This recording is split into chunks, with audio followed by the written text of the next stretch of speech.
ಎಲ್ರಿಗೂ ನಮಸ್ಕಾರ. ರಶ್ಮಿ ಧ್ವನಿ ಕನ್ನಡ ಯೂಟ್ಯೂಬ್ ಚಾನಲ್ಗೆ ಎಲ್ರಿಗೂ ಸ್ವಾಗತ.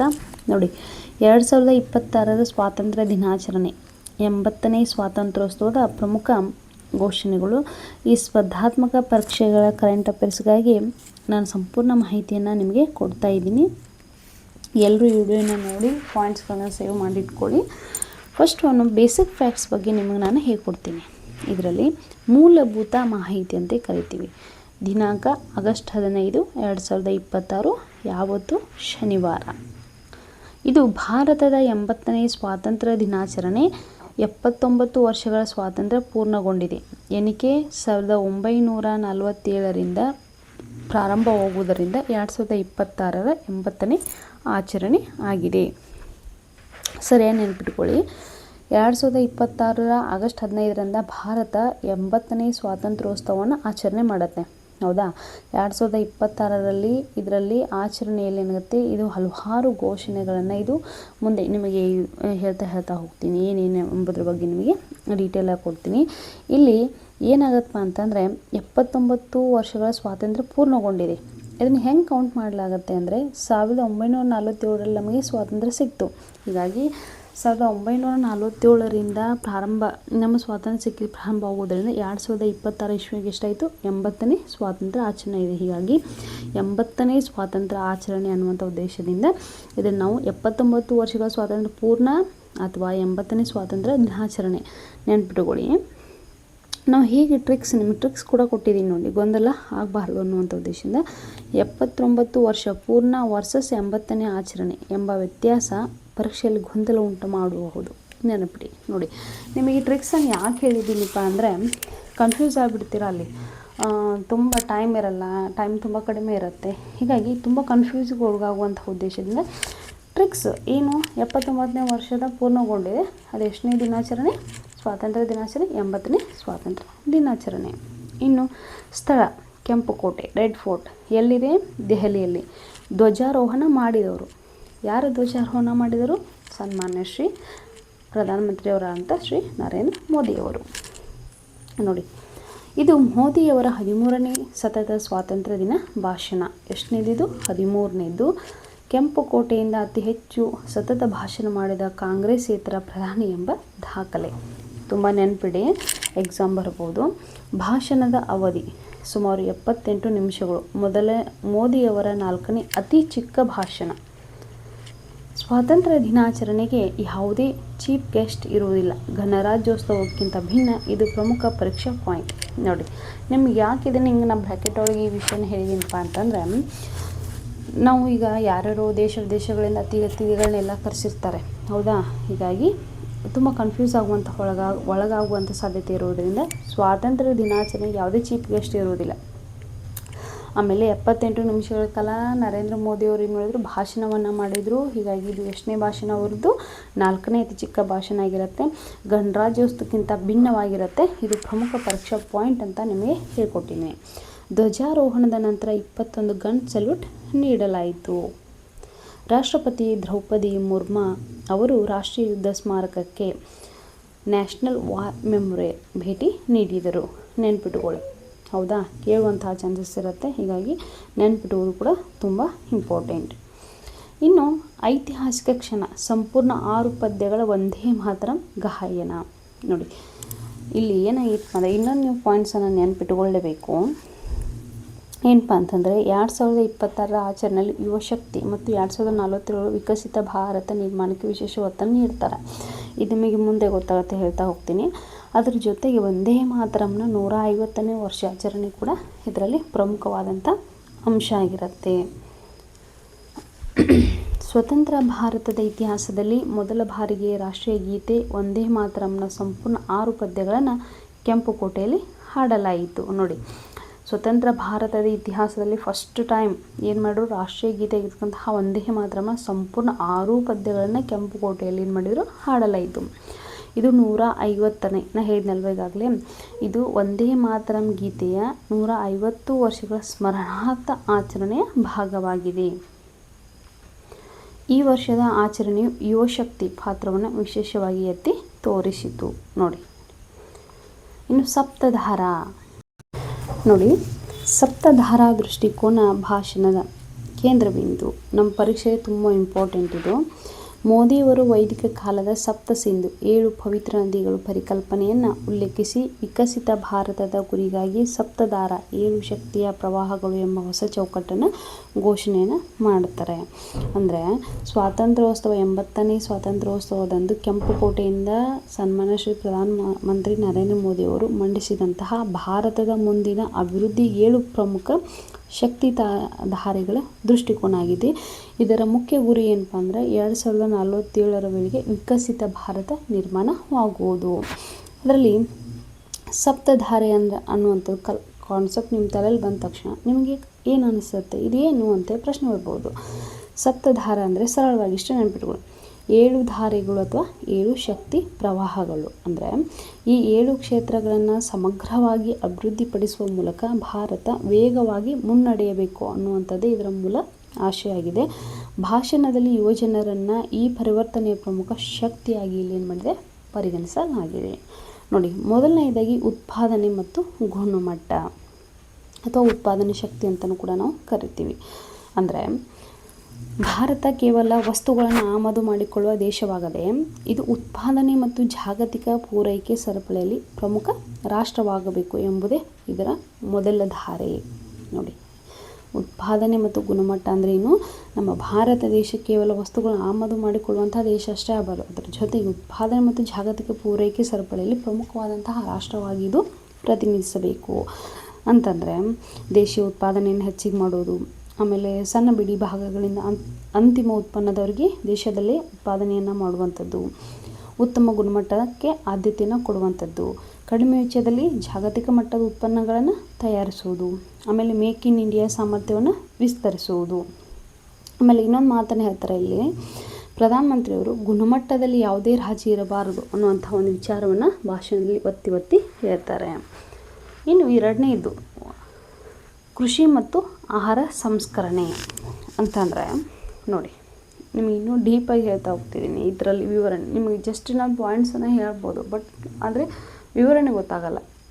ಹೀಗಾಗಿ ನಮಗೆ ವಿವರಣೆ ಕೊಡ್ತೀನಿ. ಕೃಷಿ ಮತ್ತು ಆಹಾರ ಸಂಸ್ಕರಣೆ ಅಂತಂದರೆ ಏನು, ಇದು 2ನೇ ಸಪ್ತಧಾರೆ. ಕೃಷಿ ಕ್ಷೇತ್ರವನ್ನು ಜಾಗತಿಕ ಮಾರುಕಟ್ಟೆಯೊಂದಿಗೆ ಜೋಡಿಸುವಂಥದ್ದು. ಅಂದರೆ ರೈತರ ಆದಾಯ ಮತ್ತು ಉತ್ಪಾದನಾ ಸಾಮರ್ಥ್ಯವನ್ನು ಹೆಚ್ಚು ಮಾಡುವುದು, ನೈಸರ್ಗಿಕ ಅಥವಾ ರಾಸಾಯನಿಕ ಮುಕ್ತ ಕೃಷಿಗೆ ಉತ್ತೇಜನ ನೀಡುವುದು, ಕೃಷಿ ಉತ್ಪನ್ನಗಳಿಗೆ ಮೌಲ್ಯವರ್ಧನೆಯನ್ನು ಕೊಡುವುದು, ಆಹಾರ ಸಂಸ್ಕರಣಾ ಉದ್ಯಮವನ್ನು ವಿಸ್ತರಿಸುವುದು, ಭಾರತೀಯ ಆಹಾರ ಉತ್ಪನ್ನಗಳನ್ನು ಜಾಗತಿಕ ಮಾರುಕಟ್ಟೆಗೆ ಕೊಂಡೊಯ್ಯುವುದು. ಅಂದರೆ ಹೊಲದಿಂದ ಜಾಗತಿಕ ಮಾರುಕಟ್ಟೆಯವರೆಗೆ ಒಂದು ಸಮಗ್ರ ಸರಪಳಿಯನ್ನು ನಿರ್ಮಿಸುವುದು ಇದರ ಪ್ರಮುಖ ಉದ್ದೇಶ ಅನ್ನುವಂಥದ್ದು ಇದರಲ್ಲಿ ಬರುತ್ತೆ. ಇನ್ನು 3ನೇ ಪಾಯಿಂಟು ತಂತ್ರಜ್ಞಾನ ಮತ್ತು ನಾವೀನ್ಯತೆ, ಟೆಕ್ನಾಲಜಿ ಆ್ಯಂಡ್ ಇನೋವೇಷನ್ ಅಂತ ಕರಿತೀವಿ. ಅಂದರೆ ಭಾರತದ ತಾಂತ್ರಿಕ ಮತ್ತು ವೈಜ್ಞಾನಿಕ ಸಾಮರ್ಥ್ಯವನ್ನು ಜಾಗತಿಕ ಮಟ್ಟಕ್ಕೆ ಕೊಂಡೊಯ್ಯುವಂಥದ್ದು. ಇದರಲ್ಲಿ ಬರ್ತಕ್ಕಂತಹ ಕ್ಷೇತ್ರಗಳು ಯಾವ್ಯಾವಪ್ಪ, ಕೃತಕ ಬುದ್ಧಿಮತ್ತೆ AI ಅಂತ ಕರಿತೀವಿ, ಕ್ವಾಂಟಮ್ ಕಂಪ್ಯೂಟಿಂಗ್, ಬಾಹ್ಯಾಕಾಶ ತಂತ್ರಜ್ಞಾನ ಇರ್ಬೋದು, ರೋಬೋಟಿಕ್ಸ್, ಡಿಜಿಟಲ್ ಸಾರ್ವಜನಿಕ ಮೂಲಸೌಕರ್ಯ, made in India 6G, semiconductor ತಂತ್ರಜ್ಞಾನ. ಅಂದರೆ ಯುವ ಜನರಿಗೆ AI ಸೇರಿದಂತೆ ಹೊಸ ತಂತ್ರಜ್ಞಾನಗಳಲ್ಲಿ ತರಬೇತಿ ನೀಡುವ ಅಗತ್ಯವನ್ನು ಭಾಷಣದಲ್ಲಿ ಏನು ಮಾಡಿದ್ದಾರೆ, ಇಲ್ಲಿ ಪ್ರಧಾನಮಂತ್ರಿಗಳು ಒತ್ತಿ ಹೇಳಿದ್ದಾರೆ. ಅಂದರೆ ಮುಂದಿನ 1 ವರ್ಷದಲ್ಲಿ 1 ಕೋಟಿ ಯುವ ಜನರಿಗೆ AI ಕೌಶಲ್ಯ ತರಬೇತಿ ನೀಡುವ ಗುರಿಯನ್ನು ಇಲ್ಲಿ ಘೋಷಣೆಯನ್ನು ಮಾಡ್ತಾರೆ.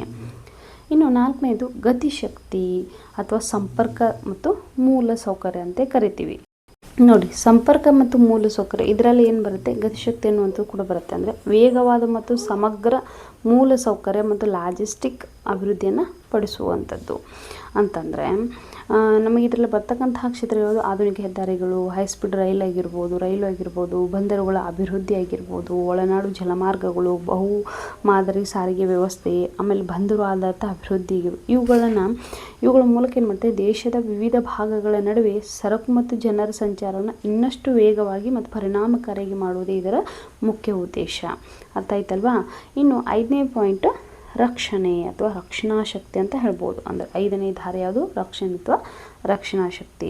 ಅಂದರೆ ರಕ್ಷಣಾ ಕ್ಷೇತ್ರದಲ್ಲಿ ಆತ್ಮನಿರ್ಭರತೆ ಮತ್ತು ತಾಂತ್ರಿಕ ಸಾಮರ್ಥ್ಯವನ್ನು ಉತ್ತೇಜಿಸುವುದು. ನೋಡಿ, ಇದರ ಪ್ರಮುಖ ಉದ್ದೇಶಗಳನ್ನು ನಾವು ಮೊದಲು ಕಾನ್ಸೆಪ್ಟನ್ನು ಅರ್ಥ ಮಾಡ್ಕೋಬೇಕು. ರಕ್ಷಣಾ ಶಕ್ತಿ ಬಗ್ಗೆ ಅಂದರೆ ಏನು, ರಕ್ಷಣಾ ಉಪಕರಣಗಳ ಉತ್ಪಾದನೆಯನ್ನು ಮಾಡುವಂಥದ್ದು, ಆಧುನಿಕ ತಂತ್ರಜ್ಞಾನ ಅಭಿವೃದ್ಧಿಯನ್ನು ಮಾಡುವಂಥದ್ದು, ರಕ್ಷಣಾ ಕ್ಷೇತ್ರದಲ್ಲಿ ಸ್ವಾವಲಂಬನೆ, ಭಾರತೀಯ ಉತ್ಪನ್ನಗಳನ್ನ ಜಾಗತಿಕ ಮಾರುಕಟ್ಟೆಗೆ ರಫ್ತು ಮಾಡುವಂಥ ಸಾಮರ್ಥ್ಯ ಆಗಿರ್ಬೋದು, ಸೈಬರ್ ಭದ್ರತೆಯನ್ನು ಬಲಪಡಿಸುವುದು ಆಗಿರ್ಬೋದು. ಅಂದರೆ ಯುವ ಜನರ ಡಿಜಿಟಲ್ ಸಾಮರ್ಥ್ಯವನ್ನು ಸೈಬರ್ ಭದ್ರತೆಯಂತಹ ಕ್ಷೇತ್ರಗಳಲ್ಲಿ ಬಳಸಿಕೊಳ್ಳುವ ಅಗತ್ಯವನ್ನು ಪ್ರಸ್ತುತ ಭಾಷಣದಲ್ಲಿ ಮಾಡಿದರೆ ಪ್ರಧಾನಮಂತ್ರಿಯವರು ಉಲ್ಲೇಖವನ್ನು ಮಾಡಿದ್ದಾರೆ. ನೋಡಿ 6ನೇ ಪಾಯಿಂಟ್ ಯಾವುದು? ಹಸಿರು ಮತ್ತು ನೀಲಿ ಆರ್ಥಿಕತೆ, ಗ್ರೀನ್ ಆ್ಯಂಡ್ ಬ್ಲೂ ಎಕನಾಮಿ ಅಂತೇಳಿ ನಾವು ಕರಿತೀವಿ. ಅಂದರೆ ಪರಿಸರ ಸಂರಕ್ಷಣೆಯೊಂದಿಗೆ ಆರ್ಥಿಕ ಅಭಿವೃದ್ಧಿಯನ್ನು ಸಾಧಿಸುವುದೇ ಇದರ ಪ್ರಮುಖ ಗುರಿ. ಅಂದರೆ ಹಸಿರು ಆರ್ಥಿಕತೆ ಅಂದರೆ ಏನು ಅನ್ನುವಂಥದ್ದು ನಿಮಗೆ ಇಲ್ಲಿ ಬರ್ಬೋದು. ಅಂದರೆ ಅದರಲ್ಲಿ ಬರ್ತಕ್ಕಂಥವು ಸೌರಶಕ್ತಿ, ನವೀಕರಿಸಬಹುದಾದಂತಹ ಇಂಧನ, ಹಸಿರು ಹೈಡ್ರೋಜನ್, ಶುದ್ಧ ಇಂಧನ ಸಂಗ್ರಹಣೆ, ಇವೆಲ್ಲವೂ ಕೂಡ ಹಸಿರು ಆರ್ಥಿಕತೆಯಲ್ಲಿ ಬರ್ತವೆ. ಇನ್ನು ನೀಲಿ ಆರ್ಥಿಕತೆಯಲ್ಲಿ ಬರುವಂಥವು ಸಮುದ್ರ ಸಂಪನ್ಮೂಲ, ಸಾಗರ ಆಧಾರಿತ ಆರ್ಥಿಕ ಚಟುವಟಿಕೆ, ಕರಾವಳಿ ಪ್ರವಾಸೋದ್ಯಮ, ಸಮುದ್ರ ಸಾಮರ್ಥ್ಯದ ಅಭಿವೃದ್ಧಿ. ಅಂದರೆ ಇದರ ಮೂಲಕ ಏನು ಹಸಿರು ಮತ್ತು ನೀಲಿ ಆರ್ಥಿಕತೆಯ ಮುಖಾಂತರ ಪರಿಸರ ಸ್ನೇಹಿ ಅಭಿವೃದ್ಧಿ ಮತ್ತು ಹೊಸ ಉದ್ಯೋಗ ಅವಕಾಶಗಳನ್ನು ಸೃಷ್ಟಿಸುವಂಥ ಒಂದು ದೃಷ್ಟಿಕೋನ ಇದರಲ್ಲಿದೆ ಅಂತ ಹೇಳ್ಬೋದು. ಇನ್ನು ಕೊನೆಯದಾಗಿ ಭಾರತದ ಸಾಫ್ಟ್ ಪವರ್ ಅಂತೇಳಿ ನಾವು ಕರಿತೀವಿ. ನೋಡಿ ಭಾರತದ ಸಾಫ್ಟ್ ಪವರ್ ಅಂತಂದರೆ ಇದು 7ನೇ ಧಾರೆ ಅಂತೇಳಿ ನೆನ್ಪಿಟ್ಕೊಳ್ಳಿ. ಕೊನೆಯದಾಗಿ ಅಂದರೆ ಭಾರತದ ಸಂಸ್ಕೃತಿ, ಪ್ರವಾಸೋದ್ಯಮ, ಕ್ರೀಡೆ ಮತ್ತು ಸಾಂಸ್ಕೃತಿಕ ಸಾಮರ್ಥ್ಯಗಳನ್ನು ಜಗತ್ತಿನ ಮುಂದೆ ಬಲವಾಗಿ ಪ್ರದರ್ಶನ ಮಾಡುವಂಥದ್ದು ಅಥವಾ ಪ್ರದರ್ಶಿಸುವುದು ಅಂದರೆ ಭಾರತೀಯ ಸಂಸ್ಕೃತಿ, ಕಲೆ ಮತ್ತು ಸೃಜನಶೀಲತೆ ಆಗಿರ್ಬೋದು, ಪ್ರವಾಸೋದ್ಯಮ ಆಗಿರ್ಬೋದು, ವನ್ಯಜೀವಿ ಮತ್ತು ರಾಷ್ಟ್ರೀಯ ಉದ್ಯಾನಗಳು, ಅಂತಾರಾಷ್ಟ್ರೀಯ ಕ್ರೀಡೆ, ಭಾರತದ ಜಾಗತಿಕ ಸಾಂಸ್ಕೃತಿಕ ಪ್ರಭಾವ. ಅಂದರೆ ಇವುಗಳ ಮುಖಾಂತರ ಏನು ಮಾಡುತ್ತೆ, ಭಾರತ ಜಾಗತಿಕ ಮಟ್ಟದಲ್ಲಿ ಇನ್ನಷ್ಟು ಗೌರವ ಮತ್ತು ಪ್ರಭಾವವನ್ನು ತರುವಂಥ ಉದ್ದೇಶ. ಅಂದರೆ ನಮ್ಮ ಭಾರತ ದೇಶಕ್ಕೆ ಇವುಗಳ ಮುಖಾಂತರ ನಾವು ಸಾಧನೆ ಮಾಡಿದೆ ಆದರೆ ಜಾಗತಿಕ ಮಟ್ಟದಲ್ಲಿ ಹೆಚ್ಚಾಗಿ ಗೌರವ ಮತ್ತು ಪ್ರಭಾವವನ್ನು ತರುವಂಥ ಉದ್ದೇಶವನ್ನು ಇಟ್ಕೊಂಡು ಇಲ್ಲಿ ಹೇಳಿದ್ದಾರೆ. ನೋಡಿ ಮೋದಿಯವರ ಪ್ರಕಾರ ಈ 7 ಧಾರೆಗಳು ಮುಂದಿನ 5 ರಿಂದ 7 ವರ್ಷಗಳಲ್ಲಿ ಕಳೆದ 5 ರಿಂದ 7 ದಶಕಗಳು ಸಾಧಿಸಲಾಗದನ್ನು ಸಾಧಿಸಲು ನೆರವಾಗಲಿವೆ. ಅಂದರೆ ನಮಗೆ ಈ 7 ಧಾರೆಗಳನ್ನ ಪ್ರತ್ಯೇಕವಾಗಿ ನೋಡೋದಕ್ಕಿಂತ ಒಂದಕ್ಕೊಂದು ಸಂಪರ್ಕ ಹೊಂದಿರುವ ಸಮಗ್ರ ಅಭಿವೃದ್ಧಿಯ ಮಾದರಿಯಾಗಿ ನಾವು ನೋಡಬೇಕು ಅನ್ನುವಂಥದ್ದೇ ಇಲ್ಲಿ ಪ್ರಮುಖ ಭಾಷಣದ ಪ್ರಮುಖ ಅಂಶ. ಒಂದು ಉದಾಹರಣೆ ಹೇಳಬೇಕಪ್ಪ ಅಂದರೆ ತಂತ್ರಜ್ಞಾನವು ಉತ್ಪಾದನೆಯನ್ನು ಬಲಪಡಿಸುತ್ತೆ, ಉತ್ತಮ ಮೂಲ ಸೌಕರ್ಯವನ್ನು ಕೃಷಿ ಮತ್ತು ಕೈಗಾರಿಕೆ ಮಾರುಕಟ್ಟೆ ಒದಗಿಸುತ್ತೆ. ಅದರಿಂದ ನಮಗೇನಾಗುತ್ತೆ, ಹಸಿರು ಶಕ್ತಿಯು ಸುಸ್ಥಿರ ಅಭಿವೃದ್ಧಿಗೆ ನೆರವಾಗುತ್ತೆ ಅನ್ನುವಂಥದ್ದು. ನೋಡಿ ನೀವು ಸಿಂಪಲ್ಲಾಗಿ ಸಪ್ತಧಾರೆ ಬಗ್ಗೆ ನೆನ್ಪಿಟ್ಕೋಬೇಕಪ್ಪ ನಾವು ಪರೀಕ್ಷಾ ದೃಷ್ಟಿಕೋನದಿಂದ 7 ಅಂಶಗಳು ನಾವು ನೆನ್ಪಿಟ್ಕೋಬೇಕಪ್ಪ ಅಂದರೆ ಅಂದರೆ ಉತ್ಪಾದನಾ ಶಕ್ತಿ, ಕೃ ಅಂತಂದರೆ ಕೃಷಿ ಮತ್ತು ಆಹಾರ ಸಂಸ್ಕರಣೆ, ತಂತ್ರಜ್ಞಾನ ಮತ್ತು ನಾವೀನ್ಯತೆ, ಅಂದರೆ ಗತಿಶಕ್ತಿ, ಅಂದರೆ ರಕ್ಷಣಾ ಶಕ್ತಿ, ಹಸಿರು ಮತ್ತು ನೀಲಿ ಆರ್ಥಿಕತೆ, ಅಂದರೆ ಮೃದುಶಕ್ತಿ. ಅಂದರೆ 7 ರೀತಿಯಂಥ ಪಾಯಿಂಟ್ಗಳನ್ನು ಹೇಳಿದ್ದೀನಿ ನಾನು ಇಲ್ಲಿ. ಹೌದಾ? ನೋಡಿ ಮೊದಲನೇದಾಗಿ ಉತ್ಪಾದನೆ ಮತ್ತು ಗುಣಮಟ್ಟ, ಕೃಷಿ ಮತ್ತು ಆಹಾರ ಸಂಸ್ಕರಣೆ, ತಂತ್ರಜ್ಞಾನ ಮತ್ತು ನಾವೀನ್ಯತೆ, ಸಂಪರ್ಕ ಮತ್ತು ಮೂಲಸೌಕರ್ಯ, ರಕ್ಷಣೆ, ಹಸಿರು ಮತ್ತು ನೀಲಿ ಆರ್ಥಿಕತೆ, ಭಾರತದ ಸಾಫ್ಟ್ ಪವರ್ ಅಥವಾ ಮೃದು ಶಕ್ತಿ ಅಂತ ಕರಿತೀವಿ. ಅಂದರೆ ಒಟ್ಟಾರೆಯಾಗಿ ನಾವು ಸಪ್ತಧಾರೆ ಅಂದರೆ ಏನು ತಿಳ್ಕೊಬೇಕಪ್ಪ ಅಂದರೆ ಉತ್ಪಾದನೆ, ಕೃಷಿ, ತಂತ್ರಜ್ಞಾನ, ಮೂಲಸೌಕರ್ಯ, ರಕ್ಷಣೆ, ಹಸಿರು ಅಥವಾ ನೀಲಿ ಆರ್ಥಿಕತೆ ಮತ್ತು ಕೊನೆಯದಾಗಿ ಭಾರತ ಸಾಫ್ಟ್ ಪವರ್ ಅಥವಾ ಮೃದು ಶಕ್ತಿ. ಅಂದರೆ ಇದರ ಮೂಲಕ ಯುವ ಶಕ್ತಿಯನ್ನು ಬಳಸಿಕೊಂಡು 2047ರ ವೇಳೆಗೆ ವಿಕಸಿತ ಭಾರತವನ್ನು ನಿರ್ಮಾಣ ಮಾಡುವುದೇ ಪ್ರಮುಖ ಗುರಿ. 2026ರ 80ನೇ ಸ್ವಾತಂತ್ರ್ಯೋತ್ಸವದ ಭಾಷಣದಲ್ಲಿ ಮುಂದಿಡಲಾದಂಥ ಪ್ರಮುಖ ರಾಷ್ಟ್ರೀಯ ದೃಷ್ಟಿಕೋನ ಯಾವುದು? ಸಪ್ತಧಾರೆ 7 ರೀತಿಯಾದಂಥ ಅಂಶಗಳನ್ನು ಒಳಗೊಂಡಿದೆ. ನಿಮ್ಮೆಲ್ಲರಿಗೂ ಅರ್ಥವಾಗಿದೆ ಅಂತ ಭಾವಿಸ್ತೀನಿ. ನೋಡಿ ಇನ್ನು ಮುಂದೆ ಹೋಗೋಣ. ಪ್ರಮುಖ ಘೋಷಣೆಗಳ ಸಂಪೂರ್ಣ ಪಟ್ಟಿ. ಇಲ್ಲೇನು ಹೇಳ್ತಾರೆ?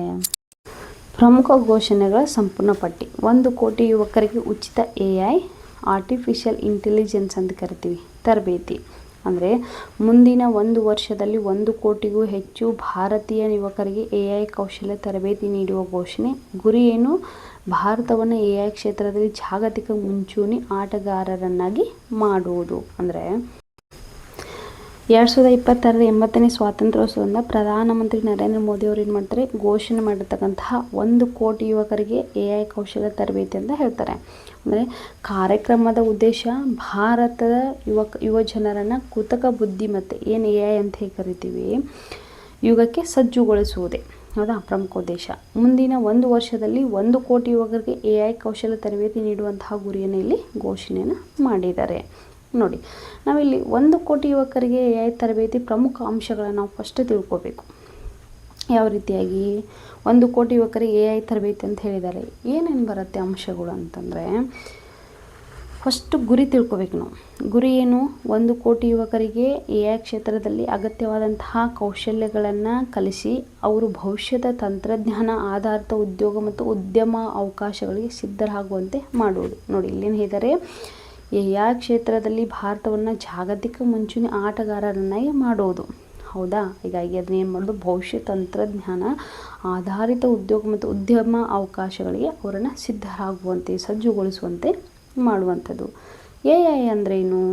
AI ಅಂದರೆ ಆರ್ಟಿಫಿಷಿಯಲ್ ಇಂಟೆಲಿಜೆನ್ಸ್. ಕನ್ನಡದಲ್ಲಿ ಇದಕ್ಕೆ ನಾವು ಕೃತಕ ಬುದ್ಧಿಮತ್ತೆ ಅಂತ ಕರಿತೀವಿ. ಅಂದರೆ ಮಾನವನಂತೆ ಕಲಿಯುವುದು. ನೋಡಿ, ಮಾಹಿತಿಯನ್ನು ವಿಶ್ಲೇಷಣೆ ಮಾಡುವುದು, ಸಮಸ್ಯೆ ಪರಿಹರಿಸುವುದು ಮತ್ತು ನಿರ್ಧಾರ ತೆಗೆದುಕೊಳ್ಳಲು ಸಹಾಯ ಮಾಡುವ ತಂತ್ರಜ್ಞಾನಗಳ ಸಮೂಹವೇ AI ಅಂತ ಕರಿತೀವಿ. ನೆನಪಿಟ್ಕೊಳ್ಳಿ, ಮಾಹಿತಿಯನ್ನು ವಿಶ್ಲೇಷಿಸುವುದು, ಸಮಸ್ಯೆಯನ್ನು ಪರಿಹರಿಸುವುದು ಮತ್ತು ನಿರ್ಧಾರ ತೆಗೆದುಕೊಳ್ಳಲು ಸಹಾಯ ಮಾಡುವ ತಂತ್ರಜ್ಞಾನಗಳ ಸಮೂಹವೇ AI. ಓಕೆ, ನಮಗೆ ಯಾಕೆ ಈ ತರಬೇತಿ ಬೇಕು? ಹೌದಾ? ನೋಡಿ, AI ಮತ್ತು ಸ್ವಯಂ ಚಾಲಿತ ತಂತ್ರಜ್ಞಾನಗಳು ಉದ್ಯೋಗ ಮತ್ತು ಕೈಗಾರಿಕೆಗಳ ಸ್ವರೂಪವನ್ನು ಬದಲಾಯಿಸ್ತವೆ. ಹೌದಾ? ಆದ್ದರಿಂದ ನಾವು ಭಾರತದ ಯುವಕರು AI ಬಗ್ಗೆ ಕೇವಲ ತಿಳಿದುಕೊಳ್ಳುವುದಷ್ಟೇ ಅಲ್ಲದೆ AIನ ಬಳಸು ಮತ್ತು ಅದರೊಂದಿಗೆ ಕೆಲಸ ಮಾಡೋ ಕೌಶಲ್ಯವನ್ನು ಕೂಡ ಹೊಂದಬೇಕು ಅನ್ನುವಂಥದ್ದು ಈ ಘೋಷಣೆಯ ಪ್ರಮುಖ ಉದ್ದೇಶವಾಗಿದೆ. ಅಂದರೆ ನಮಗೆ ಅದರ ಬಗ್ಗೆ ಜಸ್ಟ್ ನೋಡೋದಷ್ಟಲ್ಲ, ಆ ಕೆಲಸನೂ ಕೂಡ ನಮ್ಗೆ ಅದು ಮಾಡೋಕ್ಕೆ ಬರಬೇಕು, ಅದನ್ನು ಬಳಸಲಿಕ್ಕೆ ಕೂಡ ನಮ್ಗೆ ಬರಬೇಕು. ಈ ಸ್ಕಿಲ್ಲನ್ನು ಹೊಂದುವುದೇ ಪ್ರಮುಖ ಗುರಿಯಾಗಿದೆ. ಇದು ಯಾರಿಗೆ ಪ್ರಯೋಜನ ಆಗತ್ತೆ? ಹೌದಾ? ಯುವಕರಿಗೆ. ಕ್ವಶನ್ ಕೊಡ್ತಾರೆ, ಯಾರ್ಯಾರಿಗೂ ಅಲ್ಲಿ ಕೊಟ್ಬಿಟ್ಟಿರ್ತಾರೆ, ನಾವು ಓದಿರ್ತೀವಿ ಪರ್ಫೆಕ್ಟಾಗಿ, ಬಟ್ ಆದರೆ ಉತ್ತರವನ್ನು ಹಾಕುವಲ್ಲಿ ಗಡಿಬಿಡಿ ಮಾಡಿಬಿಡ್ತೀವಿ. ನೋಡಿ, ಯುವಕರಿಗೆ ಪ್ರಯೋಜನ ಆಗುತ್ತೆ. ಯಾವ ರೀತಿ? ಡಿಜಿಟಲ್ ಕೌಶಲ್ಯ ಹೆಚ್ಚಳಾಗತ್ತೆ, ಭವಿಷ್ಯದ ಉದ್ಯೋಗಗಳಿಗೆ ಸಿದ್ಧತೆ ಆಗ್ಬೋದು, ಹೊಸ ತಂತ್ರಜ್ಞಾನಗಳ ಅರಿವು ಮೂಡ್ಬೋದು, ಸ್ಟಾರ್ಟಪ್ ಮತ್ತು ಉದ್ಯಮಶೀಲತೆಗೆ ಅವಕಾಶವನ್ನು ಕೊಡ್ಬೋದು, AI ಆಧಾರಿತ ಕ್ಷೇತ್ರಗಳಲ್ಲಿ ಹೊಸ ಅವಕಾಶಗಳನ್ನು ಬಳಸಿಕೊಳ್ಳುವಂಥ ಒಂದು ಸಾಮರ್ಥ್ಯ ಹೊಂದ್ಬೋದು. ಇನ್ನು ಭಾರತದ ಅಭಿವೃದ್ಧಿಗೆ ಯಾಕೆ ಇದಕ್ಕೆ ಇಂಪಾರ್ಟೆನ್ಸ್ ಕೊಡ್ತೀವಿ ನಾವು AI ಅಂದರೆ, AI ಕೌಶಲ್ಯ ಹೊಂದಿರುವಂತಹ ದೊಡ್ಡ ಪ್ರಮಾಣದ ಯುವಜನಶಕ್ತಿ ತಂತ್ರಜ್ಞಾನ, ಉತ್ಪಾದನೆ, ಕೃಷಿ, ಆರೋಗ್ಯ, ಶಿಕ್ಷಣ, ಹಣಕಾಸು, ಸೇವಾ ಕ್ಷೇತ್ರಗಳಲ್ಲಿ ಏನಾಗಿದೆ? ಹೊಸ ಆವಿಷ್ಕಾರಗಳಿಗೆ ಸಹಾಯವನ್ನು ಮಾಡ್ಬೋದು. ಇದನ್ನು ನಾವು 2047ರ ವಿಕಸಿತ ಭಾರತ ಗುರಿಯೊಂದಿಗೆ ಸಂಪರ್ಕವನ್ನು ಮಾಡಲಾಗಿದೆ. ನೋಡಿ, ಕೆಳಗಡೆ ಹೇಳಿದ್ದೀನಿ, 2047ರ ವಿಕಸಿತ ಭಾರತ ಗುರಿಯಲ್ಲಿ ಯುವಶಕ್ತಿಯ ಪಾತ್ರವನ್ನು ಒತ್ತಿ ಹೇಳಿದರು ಅಂತ ಹೇಳಲಾಗಿದೆ. ಹೌದಾ? ವಿಕಸಿತ ಭಾರತ ಅಂದರೆ ಏನು? ಇದನ್ನು ಇವೇನು ಇದಾವಲ್ಲ, AI ಕೌಶಲ್ಯ ಅಭಿವೃದ್ಧಿ ಹೊಂದಿರತಕ್ಕಂತಹ ದೊಡ್ಡ ಪ್ರಮಾಣದ ಯುವಜನಶಕ್ತಿ, ಏನೇನು? ತಂತ್ರಜ್ಞಾನ, ಉತ್ಪಾದನೆ, ಕೃಷಿ, ಆರೋಗ್ಯ, ಶಿಕ್ಷಣ, ಆಮೇಲೆ ಹಣಕಾಸು, ಸೇವಾ ಕ್ಷೇತ್ರಗಳಲ್ಲಿ ಹೊಸ ಆಗಿರ್ತಕ್ಕಂಥ ಆವಿಷ್ಕಾರಗಳಿಗೆ ಸಹಾಯವನ್ನು ನಾವು ಮಾಡೋದು. ಅಂದರೆ ಇದನ್ನು 2047ರ ವಿಕಸಿತ ಭಾರತ ಗುರಿಯೊಂದಿಗೆ ಸಂಪರ್ಕವನ್ನು ಕೊಡುವುದು. ನೋಡಿ, ನಾವು ಪರೀಕ್ಷೆಗೆ ನೆನ್ಪಿಟ್ಕೋಬೇಕಂತ ಕೆಲವೊಂದು ಪಾಯಿಂಟ್ಸ್ಗಳನ್ನ, ಟ್ರಿಕ್ಸ್ಗಳನ್ನ ನಿಮಗೆ ಹೇಳ್ಕೊಡ್ತೀನಿ. ಘೋಷಣೆ ಏನು ಮಾಡಿದರು? 1 ಕೋಟಿ ಯುವಕರಿಗೆ AI ಕೌಶಲ್ಯ ತರಬೇತಿ. ಅವಧೆಷ್ಟು? ಮುಂದಿನ 1 ವರ್ಷ. ಘೋಷಣೆ ಮಾಡಿದವರು ಯಾರು? ಪ್ರಧಾನಮಂತ್ರಿ ನರೇಂದ್ರ ಮೋದಿಯವರು. ಸಂದರ್ಭ ಯಾವಾಗ? 80ನೇ ಸ್ವಾತಂತ್ರ್ಯೋತ್ಸವ. ನಡೆದಿದ್ದು ಯಾವಾಗ? 15 ಆಗಸ್ಟ್ 2026. ಇದರ ಮುಖ್ಯ ಉದ್ದೇಶ ಭಾರತದ ಯುವಜನರನ್ನು AI ಯುಗಕ್ಕೆ ಸಿದ್ಧಗೊಳಿಸುವುದು. ದೀರ್ಘಕಾಲೀನ ದೃಷ್ಟಿಕೋನ ಏನು? ವಿಕಸಿತ ಭಾರತ ಆ್ಯಟ್ 2047. ನೋಡಿ, ನಾವು ಒಂದೇ ಸಾಲಿನಲ್ಲಿ ಇದನ್ನು ಯಾವ ರೀತಿಯಾಗಿ ಹೇಳ್ಬೋದು ಅಂತಂದರೆ, 1 ಕೋಟಿ ಯುವಕರಿಗೆ AI ತರಬೇತಿ ಅಂತ ಇಷ್ಟೇ ನಾವು ನೆನಪಿಟ್ಕೊಂಡು ಸಾಕು. ಅಂದರೆ ಭಾರತದ ಯುವಶಕ್ತಿಯನ್ನು ಕೃತಕ ಬುದ್ಧಿಮತ್ತೆಯ ಕೌಶಲ್ಯದಿಂದ ಸಜ್ಜುಗೊಳಿಸಿ ಭವಿಷ್ಯದ ತಂತ್ರಜ್ಞಾನ ಮತ್ತು ಉದ್ಯೋಗ ಕ್ಷೇತ್ರಗಳಲ್ಲಿ ಭಾರತವನ್ನು ಮುನ್ನಡೆಸುವ ಮಹತ್ವಾಕಾಂಕ್ಷೆ ಯೋಜನೆ ಅಂತ ಹೇಳ್ಬೋದು. ಇನ್ನು ಎರಡನೇದು ಏನಪ್ಪ ಅಂದರೆ, ಸ್ಪರ್ಧಾತ್ಮಕ ಪರೀಕ್ಷೆ ಬರೆಯುವ ವಿದ್ಯಾರ್ಥಿಗಳಿಗೆ ಉಚಿತ ಆನ್ಲೈನ್ ಕೋಚಿಂಗ್ ಅನ್ನುವಂಥ ಘೋಷಣೆ ಮಾಡಿದೆ. ಅಂದರೆ ಪೋಷಕರ ಮೇಲಿನ ಒತ್ತಡ, ಅಂದರೆ ಆರ್ಥಿಕವಾಗಿ ಒತ್ತಡವನ್ನು ಗುರುತಿಸಿ ಸ್ಪರ್ಧಾತ್ಮಕ ಪರೀಕ್ಷೆಗಳ ಸಿದ್ಧತೆಗಾಗಿ ಉಚಿತ ಆನ್ಲೈನ್ ಕೋಚಿಂಗ್ ಒದಗಿಸುವಂತಹ ಘೋಷಣೆ. ಅಂದರೆ ಇದರಲ್ಲಿ ಬಡ ಮತ್ತು ಮಧ್ಯಮ ವರ್ಗದ ಕುಟುಂಬಗಳಿಗೆ ಇದರಿಂದ ದೊಡ್ಡ ಮಟ್ಟದ ಅನುಕೂಲ ಆಗಲಿದೆ. ಆಮೇಲೆ ಸಾವಿರಾರು ಕೋಟಿ ರೂಪಾಯಿ ಕೋಚಿಂಗ್ ವೆಚ್ಚ ಉಳಿತಾಯವಾಗಲಿದೆ ಹಾಗೂ ವಿದ್ಯಾರ್ಥಿಗಳು ದೂರದ ಊರುಗಳಿಗೆ ಹೋಗುವಂಥ ಅಗತ್ಯ ಕಡಿಮೆ ಆಗುವಂಥ ಉದ್ದೇಶದಿಂದ ಇದನ್ನು ಮಾಡಿದ್ದಾರೆ. ಇನ್ನು ಮೂರನೇದಾಗಿ ಸೆಮಿಕಂಡಕ್ಟರ್ ಮಿಷನ್. ನೋಡಿ, ಮುಂದಿನ 1 ರಿಂದ 2 ವರ್ಷಗಳಲ್ಲಿ 7 ರಿಂದ 8 ಹೊಸ ಸೆಮಿಕಂಡಕ್ಟರ್ ಉತ್ಪಾದನಾ ಘಟಕಗಳನ್ನು ಕಾರ್ಯಾರಂಭ ಮಾಡಲಿವೆ. ಭಾರತದಲ್ಲಿ ಈಗಾಗಲೇ 3 ಪ್ರಮುಖ ಸೆಮಿಕಂಡಕ್ಟರ್ ಘಟಕಗಳು ಕಾರ್ಯನಿರ್ವಹಿಸುತ್ತಿವೆ. ಇವುಗಳ ಉತ್ಪನ್ನಗಳನ್ನು ಜಾಗತಿಕ ಮಟ್ಟದಲ್ಲಿ ರಫ್ತು ಮಾಡುವ ಗುರಿ ಹೊಂದಲಾಗಿದೆ. ಅಂದರೆ ಆತ್ಮನಿರ್ಭರ ಭಾರತ ಮತ್ತು ಮೇಕ್ ಇನ್ ಇಂಡಿಯಾ. ನೋಡಿ, ಈ 3 ಪಾಯಿಂಟ್ಸ್ಗೆ ಸಂಬಂಧಪಟ್ಟಾಗಿ ನಿಮಗೆ ಟೋಟಲ್ ಎಕ್ಸ್ಪ್ಲೇನ್ ಮಾಡ್ತೀನಿ. First one India semiconductor mission, ISM ಅಂತ ಕರಿತೀವಿ. ಅಂದರೆ ಭಾರತದಲ್ಲಿ ಬಲಿಷ್ಠ ಸೆಮಿಕಂಡಕ್ಟರ್ ಮತ್ತು ಡಿಸ್ಪ್ಲೇ ಉತ್ಪಾದನಾ ಪರಿಸರ ವ್ಯವಸ್ಥೆಯನ್ನು ನಿರ್ಮಾಣವನ್ನು ಮಾಡುವುದು, ಭಾರತವನ್ನು ಜಾಗತಿಕ ಎಲೆಕ್ಟ್ರಾನಿಕ್ಸ್ ತಯಾರಿಕೆ ಮತ್ತು ಚಿಪ್ ವಿನ್ಯಾಸದ ಪ್ರಮುಖ ಕೇಂದ್ರವನ್ನಾಗಿ ಮಾಡುವಂತಹ ಉದ್ದೇಶದಿಂದ ರೂಪಿಸಲಾದಂತಹ ಪ್ರಮುಖ ಸರ್ಕಾರಿ ಉಪಕ್ರಮ ಇದು. ಹೌದಾ? ಹಾಗಾದರೆ ಸೆಮಿಕಂಡಕ್ಟರ್ ಅಂದರೆ ಏನು ಅನ್ನುವಂಥ ಕ್ವಶನ್ ನಿಮಗೆ ಬರ್ಬೋದು. ಅಂದರೆ ಸೆಮಿಕಂಡಕ್ಟರ್ ಅಥವಾ ಅರೆವಾಹಕ ಅನ್ನುವುದು ವಿದ್ಯುತ್ ಪ್ರವಾಹವನ್ನು ನಿಯಂತ್ರಿಸಲು ಬಳಸುವಂಥ ಒಂದು ವಿಶೇಷ ವಸ್ತು. ಎಕ್ಸಾಮಲ್ಲಿ ಕೇಳ್ಬೋದು, ಕನ್ನಡದಲ್ಲಿ. ಇಂಗ್ಲೀಷಲ್ಲಿ ಓದಿರ್ತಾರೆ, ಕನ್ನಡದಲ್ಲಿ ತುಂಬ ಇಂಪಾರ್ಟೆಂಟ್. ನೋಡಿ, ಇನ್ನೊಂದು ಸಲ ಹೇಳ್ತೀನಿ.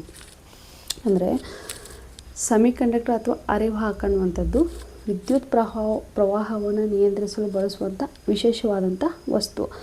ಇವುಗಳಿಂದ ನಾವು ತಯಾರಾಗುವಂತಹ ಚಿಪ್ಗಳಾಗಿರ್ಬೋದು, ಮೊಬೈಲ್, ಕಂಪ್ಯೂಟರ್, ಕಾರ್, ವೈದ್ಯಕೀಯ ಸಾಧನಗಳಾಗಿರ್ಬೋದು, ಉಪಗ್ರಹಗಳು, AI ವ್ಯವಸ್ಥೆಗಳು ಸೇರಿದಂತೆ ಅನೇಕ ಆಧುನಿಕ ಸಾಧನಗಳ ಒಂದು ಪ್ರಮುಖ ಭಾಗ ಆಗಿದವು ಅಂತ ಹೇಳ್ಬೋದು. ಇನ್ನು ಭಾರತ ಸೆಮಿಕಂಡಕ್ಟರ್ ಮಿಷನ್ನ ಪ್ರಮುಖ ಉದ್ದೇಶಗಳೇನು ನಾವು ನೋಡೋದಾದರೆ, ಭಾರತದಲ್ಲಿ ಚಿಪ್ ಉತ್ಪಾದನೆಯನ್ನು ಹೆಚ್ಚಿಗೆ ಮಾಡುವುದು, ಅಂದರೆ ಹೆಚ್ಚಿಸುವುದು.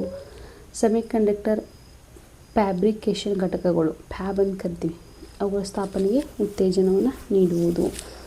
ಚಿಪ್ಗಳ ವಿನ್ಯಾಸ ಮತ್ತು ಸಂಶೋಧನೆಗೆ ಬೆಂಬಲ ನೀಡುವುದು. ಆಮೇಲೆ ಎಲೆಕ್ಟ್ರಾನಿಕ್ಸ್ ಉತ್ಪಾದನಾ ಪರಿಸರ ವ್ಯವಸ್ಥೆಯನ್ನು ಬಲಪಡಿಸುವುದು. ವಿದೇಶಗಳಿಂದ ಚಿಪ್ಗಳ ಮೇಲಿನ ಅವಲಂಬನೆಯನ್ನು ಕಡಿಮೆ ಮಾಡುವುದು. ದೇಶದಲ್ಲಿ ಉನ್ನತ ತಂತ್ರಜ್ಞಾನ, ಉದ್ಯೋಗ ಮತ್ತು ಕೌಶಲ್ಯ ಅಭಿವೃದ್ಧಿಪಡಿಸುವುದು. ಜಾಗತಿಕ ಸೆಮಿಕಂಡಕ್ಟರ್ ಪೂರೈಕೆ ಸರಪಳಿಯಲ್ಲಿ ಭಾರತವನ್ನು ಪ್ರಮುಖ ರಾಷ್ಟ್ರವನ್ನಾಗಿ ಮಾಡುವಂಥದ್ದು. ಅಂದರೆ ನಾವು ಇಲ್ಲಿ ಇನ್ನೊಂದು ನೆನಪಿಡುವಂಥದ್ದು ಏನಪ್ಪ ಅಂದರೆ, ಸೆಮಿಕಂಡಕ್ಟರ್ ವಿನ್ಯಾಸ ಕ್ಷೇತ್ರದಲ್ಲಿನ ಭಾರತೀಯ ಕಂಪನಿಗಳು ಮತ್ತು ಸ್ಟಾರ್ಟಪ್ಗಳಿಗೆ ಹಣಕಾಸು ಪ್ರೋತ್ಸಾಹವನ್ನು ಮಾಡುವುದು. ಆಮೇಲೆ ವಿನ್ಯಾಸ ಮೂಲಸೌಕರ್ಯ ಬೆಂಬಲವನ್ನು ನೀಡಲು ಡಿಸೈನ್ ಲಿಂಕ್ಡ್ ಇನ್ಸೆಂಟಿವ್ ಸ್ಕೀಮ್ ಅಂತ ಕರಿತೀವಿ.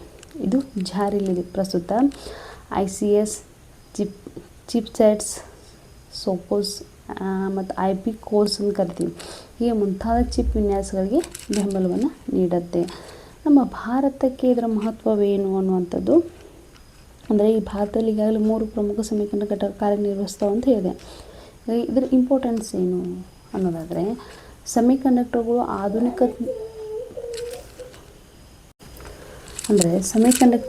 ಆಧುನಿಕ ತಂತ್ರಜ್ಞಾನದ ಮೂಲಭೂತ ಅಂಶವಾಗಿರುವುದರಿಂದ ದೇಶದಲ್ಲಿ ಅವುಗಳ ಉತ್ಪಾದನೆ ಮತ್ತು ವಿನ್ಯಾಸ ಸಾಮರ್ಥ್ಯ ಹೆಚ್ಚಿಗೆ ಆದರೆ ಏನೇನಾಗುತ್ತೆ, ಮೊಬೈಲ್ ಮತ್ತು ಎಲೆಕ್ಟ್ರಾನಿಕ್ಸ್ ಕ್ಷೇತ್ರ ಬಲವಾಗುತ್ತಾ, ಆಟೋಮೊಬೈಲ್ ಉದ್ಯಮಕ್ಕೆ ಅಗತ್ಯವಾದಂಥ ಚಿಪ್ಗಳ ಪೂರೈಕೆ ಆಗುತ್ತಾ, ಅಂದರೆ ಹೆಚ್ಚಾಗುತ್ತೆ. AI ಮತ್ತು ಡಿಜಿಟಲ್ ತಂತ್ರಜ್ಞಾನ ಅಭಿವೃದ್ಧಿಗೆ ಸಹಾಯಕ ಆಗುತ್ತೆ. ಬಾಹ್ಯಾಕಾಶ ಮತ್ತು ರಕ್ಷಣಾ ತಂತ್ರಜ್ಞಾನಕ್ಕೆ ಅದು ಕೂಡ ನೆರವಾಗುತ್ತೆ. ಹೊಸ ಕೌಶಲ್ಯ ಮತ್ತು ಉದ್ಯೋಗ ಅವಕಾಶಗಳು ಸೃಷ್ಟಿಯಾಗ್ತವೆ. ನಿರ್ಭರ ಭಾರತದ ಗುರಿಗೆ ಅದರ ವೇಗ ಅಥವಾ ಸ್ಪೀಡ್ ಏನಾಗುತ್ತೆ, ಸಿಗುತ್ತೆ. ನೋಡಿ, ನೀವು ಸೆಮಿಕಂಡಕ್ಟರ್ ಮಿಷನ್ ಬಗ್ಗೆ ನೆನಪಿನಲ್ಲಿ ನಾವು ಪರೀಕ್ಷಾ ದೃಷ್ಟಿಕೋನದಿಂದ ಏನೇನು ನೆನಪಿಟ್ಕೋಬೇಕು, ಸಿಂಪಲ್ಲಾಗಿ ನಿಮ್ಗೆ ಹೇಳ್ತೀವಿ. ಈಗ ನಾನು ಈ 3 ಪಾಯಿಂಟ್ಸ್ಗಳನ್ನ ಎಕ್ಸ್ಪ್ಲೇನ್ ಮಾಡಿದೆ. ಸಿಂಪಲ್ಲಾಗಿ ನೆನಪಿಟ್ಕೋಬೇಕಂದ್ರೆ, ಮಿಷನ್ ಯಾವುದು? India semiconductor mission, ISM. ಹೌದಾ? ಮುಖ್ಯ ಉದ್ದೇಶ ಏನು? ಭಾರತದಲ್ಲಿ ಸೆಮಿಕಂಡಕ್ಟರ್ ಪರಿಸರ ವ್ಯವಸ್ಥೆಯನ್ನು ನಿರ್ಮಾಣ ಮಾಡುವುದು. ಗಮನ ಅದಕ್ಕೆ ಚಿಪ್ ಉತ್ಪಾದನೆ, ವಿನ್ಯಾಸ, ಸಂಶೋಧನೆ ಮತ್ತು ಕೌಶಲ್ಯ. ಸಂಬಂಧಿತ ಕ್ಷೇತ್ರ ಯಾವುದು? ಎಲೆಕ್ಟ್ರಾನಿಕ್ಸ್ ಮತ್ತು ಸೆಮಿಕಂಡಕ್ಟರ್. ಪ್ರಮುಖ ಯೋಜನೆಯನ್ನು DLI, ಡಿಸೈನ್ ಲಿಂಕ್ಡ್ ಇನ್ಸೆಂಟಿವ್. ಆಮೇಲೆ ಇದರ ಗುರಿ ಏನು? ದೀರ್ಘಕಾಲೀನ ಗುರಿ ಏನು? ಜಾಗತಿಕ ಸೆಮಿಕಂಡಕ್ಟರ್ ಕೇಂದ್ರವಾಗಿ ಭಾರತವನ್ನು ಬೆಳೆಸುವಂಥದ್ದು. ಇಷ್ಟೇ. ನಾವು ಒಂದೇ ಸಾಲಿನಲ್ಲಿ ಹೇಳಬೇಕಪ್ಪ ಅಂದರೆ, ಭಾರತದಲ್ಲಿ ಚಿಪ್ಗಳನ್ನು ವಿನ್ಯಾಸಗೊಳಿಸಿ ಉತ್ಪಾದಿಸಿ ಜಾಗತಿಕ ಎಲೆಕ್ಟ್ರಾನಿಕ್ಸ್ ಪೂರೈಕೆ ಸರಪಳಿಯಲ್ಲಿ ಭಾರತವನ್ನು ಪ್ರಮುಖ ಶಕ್ತಿಯನ್ನಾಗಿ ಮಾಡುವುದು ಭಾರತ ಸೆಮಿಕಂಡಕ್ಟರ್ ಮಿಷನ್ನ ಪ್ರಮುಖ ಆಶಯ. ಆಯಿತಾ? ನೋಡಿ, ಇನ್ನೊಂದು ಸಲ ಹೇಳ್ತೀನಿ. ನಮ್ಮ ಭಾರತದಲ್ಲಿ ಚಿಪ್ಗಳನ್ನು ವಿನ್ಯಾಸಗೊಳಿಸಿ ಉತ್ಪಾದನೆ ಮಾಡಿ ಜಾಗತಿಕ ಎಲೆಕ್ಟ್ರಾನಿಕ್ಸ್ ಪೂರೈಕೆ ಸರಪಳಿಯಲ್ಲಿ ಭಾರತವನ್ನು ಪ್ರಮುಖ ಶಕ್ತಿಯನ್ನಾಗಿ ಮಾಡುವುದು ಭಾರತ ಸೆಮಿಕಂಡಕ್ಟರ್ ಮಿಷನ್ನ ಪ್ರಮುಖವಾದಂಥ ಆಶಯ.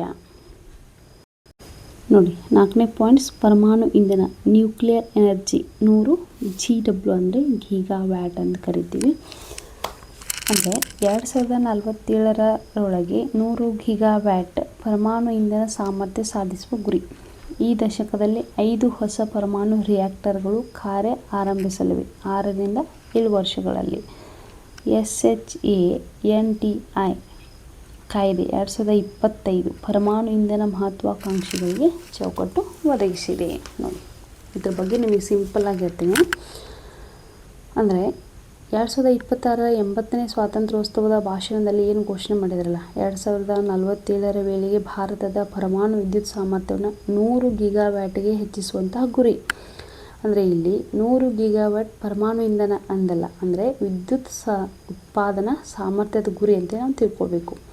ಹಾಗೆ 100 ಗಿಗಾವ್ಯಾಟ್ ಪರಮಾಣು ಶಕ್ತಿ ಗುರಿ ಅಂದರೆ ಏನು ಅನ್ನೋಂಥದ್ದು ಮೊದಲನೇ ಪ್ರಶ್ನೆ, ಹೌದಾ? ಅಂದರೆ ಗಿಗಾವ್ಯಾಟ್ ಅಂದರೆ ವಿದ್ಯುತ್ ಉತ್ಪಾದನಾ ಸಾಮರ್ಥ್ಯದ ಒಂದು ಘಟಕ. 100 ಗಿಗಾವ್ಯಾಟ್ ಅಂದರೆ 1,00,000 ಮೆಗಾವ್ಯಾಟ್ ಅಂತೇಳಿ ಅರ್ಥ. ಅಂದರೆ ಭಾರತವು ಪ್ರಸ್ತುತ ಹೊಂದಿರುವ ಪರಮಾಣು ವಿದ್ಯುತ್ ಸಾಮರ್ಥ್ಯಕ್ಕಿಂತ ಬಹಳ ದೊಡ್ಡ ಪ್ರಮಾಣದಲ್ಲಿ ಸಾಮರ್ಥ್ಯವನ್ನು ಹೆಚ್ಚಿಗೆ ಮಾಡಿ 2047ರ ವೇಳೆಗೆ 100 ಗಿಗಾವ್ಯಾಟ್ ಪರಮಾಣು ವಿದ್ಯುತ್ ಸಾಮರ್ಥ್ಯವನ್ನು ಸಾಧಿಸುವ ಗುರಿಯನ್ನು ಇಟ್ಕೊಂಡಿದೆ. ನೋಡಿ, ಇನ್ನೊಂದು ಸಲ ಹೇಳ್ತೀನಿ. ನಮ್ಮ ಭಾರತ ದೇಶ ಪ್ರಸ್ತುತ ಹೊಂದಿರುವ ಪರಮಾಣು ವಿದ್ಯುತ್ ಸಾಮರ್ಥ್ಯಕ್ಕಿಂತ ಬಹಳ ದೊಡ್ಡ ಪ್ರಮಾಣದಲ್ಲಿ ಇನ್ನೂ ಸಾಮರ್ಥ್ಯವನ್ನು ಹೆಚ್ಚಿಗೆ ಮಾಡಿ 2047ರ ವೇಳೆಗೆ 100 ಗಿಗಾವ್ಯಾಟ್ ಪರಮಾಣು ವಿದ್ಯುತ್ ಸಾಮರ್ಥ್ಯವನ್ನು ಸಾಧಿಸುವಂಥ ಗುರಿಯನ್ನು ಇಟ್ಕೊಂಡೈತಿ. ಈ ಗುರಿಯ ಪ್ರಮುಖ ಉದ್ದೇಶವು ಸಿಂಪಲ್ ತಿಳ್ಕೊಂಡ್ರೆ ಶಕ್ತಿ ಸ್ವಾವಲಂಬನೆ. ಅಂದರೆ ವಿದ್ಯುತ್ಗಾಗಿ ಇತರ ದೇಶಗಳ ಮೇಲಿನ ಅವಲಂಬನೆಯನ್ನು ಕಡಿಮೆ ಮಾಡಿ ದೇಶದ ಸ್ವಂತ ಶಕ್ತಿ ಭದ್ರತೆಯನ್ನು ಬಲಪಡಿಸುವುದು. ಎರಡನೇದು ಹೆಚ್ಚುತ್ತಿರುವ ವಿದ್ಯುತ್ ಬೇಡಿಕೆ ಪೂರೈಸುವುದು. ಅಂದರೆ AI ಅಥವಾ ಡೇಟಾ ಸೆಂಟರ್ಗಳು, ಸೆಮಿಕಂಡಕ್ಟರ್ ಕೈಗಾರಿಕಾ ಉತ್ಪಾದನೆ ಮತ್ತು ನಗರೀಕರಣದ ವಿದ್ಯುತ್ ಬೇಡಿಕೆ ಹೆಚ್ಚಾಗ್ತದೆ. ಹೀಗಾಗಿ ಈ ಹಿನ್ನೆಲೆಯಲ್ಲಿ ಪರಮಾಣು ಶಕ್ತಿಯನ್ನು ಪ್ರಮುಖ ಶಕ್ತಿ ಸ್ತೋತ್ರವಾಗಿ ಬಳಸುವಂಥ ಉದ್ದೇಶ ಆಗಿದೆ. ಮೂರನೇದಾಗಿ ಇಲ್ಲಿ ಕಡಿಮೆ ಕಾರ್ಬನ್ ವಿದ್ಯುತ್. ಅಂದರೆ ಪರಮಾಣು ವಿದ್ಯುತ್ ಉತ್ಪಾದನೆಯ ಸಮಯದಲ್ಲಿ ಕಲ್ಲಿದ್ದಲು ಆಧಾರಿತ ವಿದ್ಯುತ್ತಂತೆ ನೇರವಾಗಿ ಹೆಚ್ಚಿನ ಕಾರ್ಬನ್ ಡೈಆಕ್ಸೈಡ್ ಏನು ಹೊರಸೂಸುವುದಿಲ್ಲಲ್ಲ, ಆದ್ದರಿಂದ ಭಾರತ ದೀರ್ಘಕಾಲೀನ ಕಡಿಮೆ ಕಾರ್ಬನ್ ಶಕ್ತಿ ಪರಿವರ್ತನೆಯಲ್ಲಿ ಇದು ಕೂಡ ಒಂದು ಭಾಗವಾಗ್ಬೋದು ಅನ್ನೋಂಥ ಉದ್ದೇಶದಿಂದ ಕಡಿಮೆ ಕಾರ್ಬನ್ ವಿದ್ಯುತ್ ಅಂತ ಹೇಳಲಾಗಿದೆ. ದೇಶೀಯ ತಂತ್ರಜ್ಞಾನ ಮತ್ತು ಉದ್ಯೋಗ ಅಂದರೆ 4ನೇ ಪಾಯಿಂಟ್ ಇದು. ಹೊಸ ರಿಯಾಕ್ಟರ್ಗಳು, ಉಪಕರಣಗಳು, ಸಂಶೋಧನೆ ಮತ್ತು ಸಂಬಂಧಿತ ಕೈಗಾರಿಕೆಗಳ ಅಭಿವೃದ್ಧಿಯಿಂದ ಉನ್ನತ ತಾಂತ್ರಿಕ ಕೌಶಲ್ಯಗಳಿಗೆ ಅವಕಾಶವನ್ನು ಹೆಚ್ಚಾಗ್ಬೋದು ಅನ್ನುವಂಥ ಉದ್ದೇಶದಿಂದ ದೇಶೀಯ ತಂತ್ರಜ್ಞಾನ ಮತ್ತು ಉದ್ಯೋಗಕ್ಕೆ ಇದನ್ನು ಅವಕಾಶವನ್ನು ಕೊಟ್ಟಿದ್ದಾರೆ. ಮುಂದಿನ ತಕ್ಷಣದ ಗುರಿ ಏನಪ್ಪ ನಮಗೆ ಅಂದರೆ 2020ರ ಸ್ವಾತಂತ್ರ್ಯೋತ್ಸವ ಘೋಷಣೆಯ ಪ್ರಕಾರ ಈ ದಶಕದಲ್ಲಿ 5 ಹೊಸ ಪರಮಾಣು ರಿಯಾಕ್ಟರ್ಗಳನ್ನು ಕಾರ್ಯನಿರ್ವಹಣೆ ತರುವಂತಹ ಗುರಿಯನ್ನು ಇಲ್ಲಿ ಪ್ರಸ್ತಾವನೆಯನ್ನು ಮಾಡಿದ್ದಾರೆ, ಹೌದಾ? 6ರಿಂದ 7 ವರ್ಷಗಳಲ್ಲಿ 5 ಹೊಸ ಪರಮಾಣು ರಿಯಾಕ್ಟರ್ಗಳನ್ನ ಕಾರ್ಯ ಆರಂಭಿಸಲಿವೆ ಅಂತ ಹೇಳಲಾಗಿದೆ. ನೋಡಿ, ಸಿಂಪಲ್ಲಾಗಿ ನಾವು ಎಕ್ಸಾಮ್ ದೃಷ್ಟಿಕೋನದಿಂದ ನೆನಪಿಟ್ಟುಕೊಂಥದ್ದೇನು, ನಾನು ನಿಮಗೆ ಈ 3 ಎಲ್ಲದರೂ ಕೂಡ ಪಾಯಿಂಟ್ ಕೊಟ್ಟಿದ್ದೀನಿ, ಅವು ಕೂಡ ಎಕ್ಸ್ಪ್ಲೇನ್ ಮಾಡ್ತಾಯಿದ್ದೀನಿ ಅರ್ಥ ಆಗಲುವಂಥ ಉದ್ದೇಶದಿಂದ. 2026ರ 80ನೇ ಸ್ವಾತಂತ್ರ್ಯೋತ್ಸವ ಘೋಷಣೆ ಗುರಿ 2047ರ ವೇಳೆಗೆ 100 ಗಿಗಾವ್ಯಾಟ್ ಪರಮಾಣು ವಿದ್ಯುತ್ ಸಾಮರ್ಥ್ಯ. 100 ಗಿಗಾವ್ಯಾಟ್ ಅಂದರೆ 1,00,000 ಮೆಗಾವ್ಯಾಟ್. ಮುಖ್ಯ ಉದ್ದೇಶನು ಶಕ್ತಿ ಭದ್ರತೆ ಮತ್ತು ಸ್ವಾವಲಂಬನೆ. ಸಂಬಂಧಿತ ದೃಷ್ಟಿಕೋನ ಏನು, ವಿಕಸಿತ ಭಾರತ ಆ್ಯಂಡ್ 2047. ಇದರ ತಕ್ಷಣ ಗುರಿ ಈ ದಶಕದಲ್ಲಿ 5 ಹೊಸ ಪರಮಾಣು ರಿಯಾಕ್ಟರ್ಗಳನ್ನು ಕಾರ್ಯಗತಗೊಳಿಸುವುದು. ಇಷ್ಟೇ ಸಾಕು. ಇಷ್ಟು ನೆನಪಿಟ್ಕೊಂಡ್ಬಿಟ್ರೆ ನಿಮಗೇನು ಬೇಕಾದಾದರೂ ಎಕ್ಸಾಮಲ್ಲಿ ಪ್ರಶ್ನೆ ಕೇಳಿದ್ರು ಈಸಿ ಆಗಿಬಿಡುತ್ತೆ. ಅಂದರೆ ನೋಡಿ, ನಾವು ಒಂದೇ ಸಾಲಿನಲ್ಲಿ ನಿಮಗೆ ಪರೀಕ್ಷಾ ದೃಷ್ಟಿಯಿಂದ ಕೆಲವೊಂದು ಪಾಯಿಂಟ್ಸ್ಗಳನ್ನ ಹೇಳಿಕೊಟ್ಟೆ, ಆಮೇಲೆ ಟ್ರಿಕ್ಸ್ಗಳನ್ನ ಹೇಳಿ ನಿಮ್ಗೆ ಒಂದು ಸಾಲಲ್ಲಿ ಅದ್ರ ಬಗ್ಗೆ ಹೇಳ್ತಾ ಇದ್ದೀನಿ. ಅಂದರೆ 2047ರ ವೇಳೆಗೆ 100 ಗಿಗಾವ್ಯಾಟ್ ಪರಮಾಣು ವಿದ್ಯುತ್ ಸಾಮರ್ಥ್ಯ ಸಾಧಿಸುವ ಮೂಲಕ ಭಾರತದ ಶಕ್ತಿ ಭದ್ರತೆ, ಸ್ವಾವಲಂಬನೆ ಮತ್ತು ದೀರ್ಘಕಾಲೀನ ಅಭಿವೃದ್ಧಿಯನ್ನು ಬಲಪಡಿಸುವುದು 2020ರ 80ನೇ ಸ್ವಾತಂತ್ರ್ಯೋತ್ಸವ ಪ್ರಮುಖ ಘೋಷಣೆಗಳಲ್ಲಿ ಇದು ಕೂಡ ಒಂದಾಗಿದೆ. ಇನ್ನು 5ನೇದಾಗಿ ಸೌರಶಕ್ತಿ ಮತ್ತು ಹಸಿರು ಇಂಧನ. PM ಸೂರ್ಯಘರ್ ಮುಜ್ ಬಿಜ್ಲಿ ಯೋಜನೆ ಅಡಿಯಲ್ಲಿ ಸುಮಾರು 50 ಲಕ್ಷ ಮನೆಗಳು ಈಗ ಸೌರಶಕ್ತಿ ಬಳಸುತ್ತಿವೆ. ರೂಫ್ ಟಾಪ್ ಸೌರಶಕ್ತಿ, ನ್ಯೂಕ್ಲಿಯರ್ ಪೈಪ್ಡ್ ಗ್ಯಾಸ್, ರೈಲ್ವೆ ವಿದ್ಯುದೀಕರಣ ಹಾಗೂ ಹೈಡ್ರೋಜನ್ ತಂತ್ರಜ್ಞಾನ ವಿಸ್ತರಣೆಗೆ ವಿಶೇಷ ಒತ್ತನ್ನು ನೀಡಲಾಗಿದೆ. ನೋಡಿ, ಇದರ ಬಗ್ಗೆ ನಿಮಗೆ ಎಕ್ಸ್ಪ್ಲೇನ್ ಹೇಳ್ತೀನಿ. 2026 ಆಗಸ್ಟ್ 15ರಂದು ನಡೆದಂತಹ 80ನೇ ಸ್ವಾತಂತ್ರ್ಯೋತ್ಸವ ಭಾಷಣದಲ್ಲಿ ಶಕ್ತಿ ಭದ್ರತೆ ಮತ್ತು ಹಸಿರು ಆರ್ಥಿಕತೆಗೆ ಪ್ರಮುಖವಾದಂಥ ಸ್ಥಾನವನ್ನು ನೀಡಲಾಯಿತು. ವಿಶೇಷವಾಗಿ ಸೌರಶಕ್ತಿ ಸಾಮರ್ಥ್ಯದ ವಿಸ್ತರಣೆ, ನವೀಕರಿಸಬಹುದಾದಂಥ ಇಂಧನ, ಹಸಿರು ಹೈಡ್ರೋಜನ್, ಶಕ್ತಿ ಸಂಗ್ರಹಣೆ, ಹಸಿರು ಉದ್ಯೋಗಗಳ ಬಗ್ಗೆ ಇಲ್ಲಿ ಗಮನವನ್ನು ಕೊಡ್ತಾರೆ. ಮೊದಲನೇದಾಗಿ ನಾವು ಭಾರತದ ಸೌರಶಕ್ತಿ ಸಾಮರ್ಥ್ಯವನ್ನು ತಿಳ್ಕೊಳ್ಳೋಣ.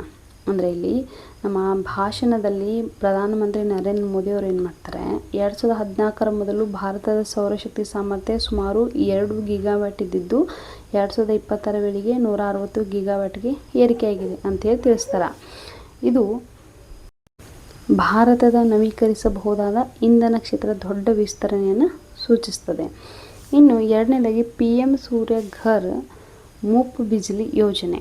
ಹೌದಾ, ಈ ಅಡಿಯಲ್ಲಿ ಸುಮಾರು 50 ಲಕ್ಷ ಮನೆಗಳಿಗೆ ಏನಾಗ್ತಾ ಇವೆ, ಸೌರಶಕ್ತಿಯನ್ನು ಬಳಸ್ತಾ ಇವೆ. ಅಂದರೆ ಹಾಗಂದ್ರೆ ಏನು ಅನ್ನುವಂಥದ್ದು, ಮನೆಗಳ ಮೇಲ್ಛಾವಣಿ ಏನಿರುತ್ತಲ್ಲ ಅಲ್ಲಿ ಸೌರ ಫಲಕಗಳನ್ನು ಅಳವಡಿಸಿ ವಿದ್ಯುತ್ತನ್ನು ಉತ್ಪಾದಿಸಲು PM ಸೂರ್ಯಘರ್ ಮುಫ್ತ್ ಬಿಜ್ಲಿ ಯೋಜನೆಗೆ ಇಲ್ಲಿ ಒತ್ತನ್ನು ನೀಡಲಾಗಿದೆ.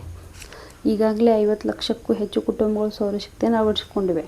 ಕುಟುಂಬಗಳು ತಮ್ಮ ಅಗತ್ಯಕ್ಕಿಂತ ಹೆಚ್ಚಾಗಿ ಉತ್ಪಾದಿಸಿದ ವಿದ್ಯುತ್ತನ್ನು ಗ್ರಿಡ್ಗೆ ಮಾರಾಟ ಮಾಡಿ ಆದಾಯವನ್ನು ಗಳಿಸುವಂಥ ಒಂದು ಅವಕಾಶವನ್ನು ಕೊಡಲಾಗಿದೆ. ಪ್ರತಿ ಕುಟುಂಬಕ್ಕೆ ₹80,000 ಸಹಾಯಧನ ನೀಡುವ ವ್ಯವಸ್ಥೆಯನ್ನು ಭಾಷಣದಲ್ಲಿ ಉಲ್ಲೇಖವನ್ನು ಮಾಡಿದ್ದಾರೆ. ಹಸಿರು ಆರ್ಥಿಕತೆ ಅಂದರೆ ಏನು ಅನ್ನುವಂಥದ್ದು. ಹೌದಾ, ಇಲ್ಲಿ ಆರ್ಥಿಕತೆಗೆ ಕೂಡ ಇಲ್ಲಿ ಏನು ಮಾಡ್ತಾರೆ, ವಿಶೇಷವಾದಂಥ ಒತ್ತನ್ನು ನೀಡ್ತಾರೆ. ಅಂದರೆ ಪರಿಸರವನ್ನು ಹಾನಿಗೊಳಿಸಿದ ಆರ್ಥಿಕ ಅಭಿವೃದ್ಧಿ ಸಾಧಿಸುವ ವ್ಯವಸ್ಥೆಗೆ ನಾವು ಹಸಿರು ಆರ್ಥಿಕತೆ ಅಂತ ಕರಿತೀವಿ.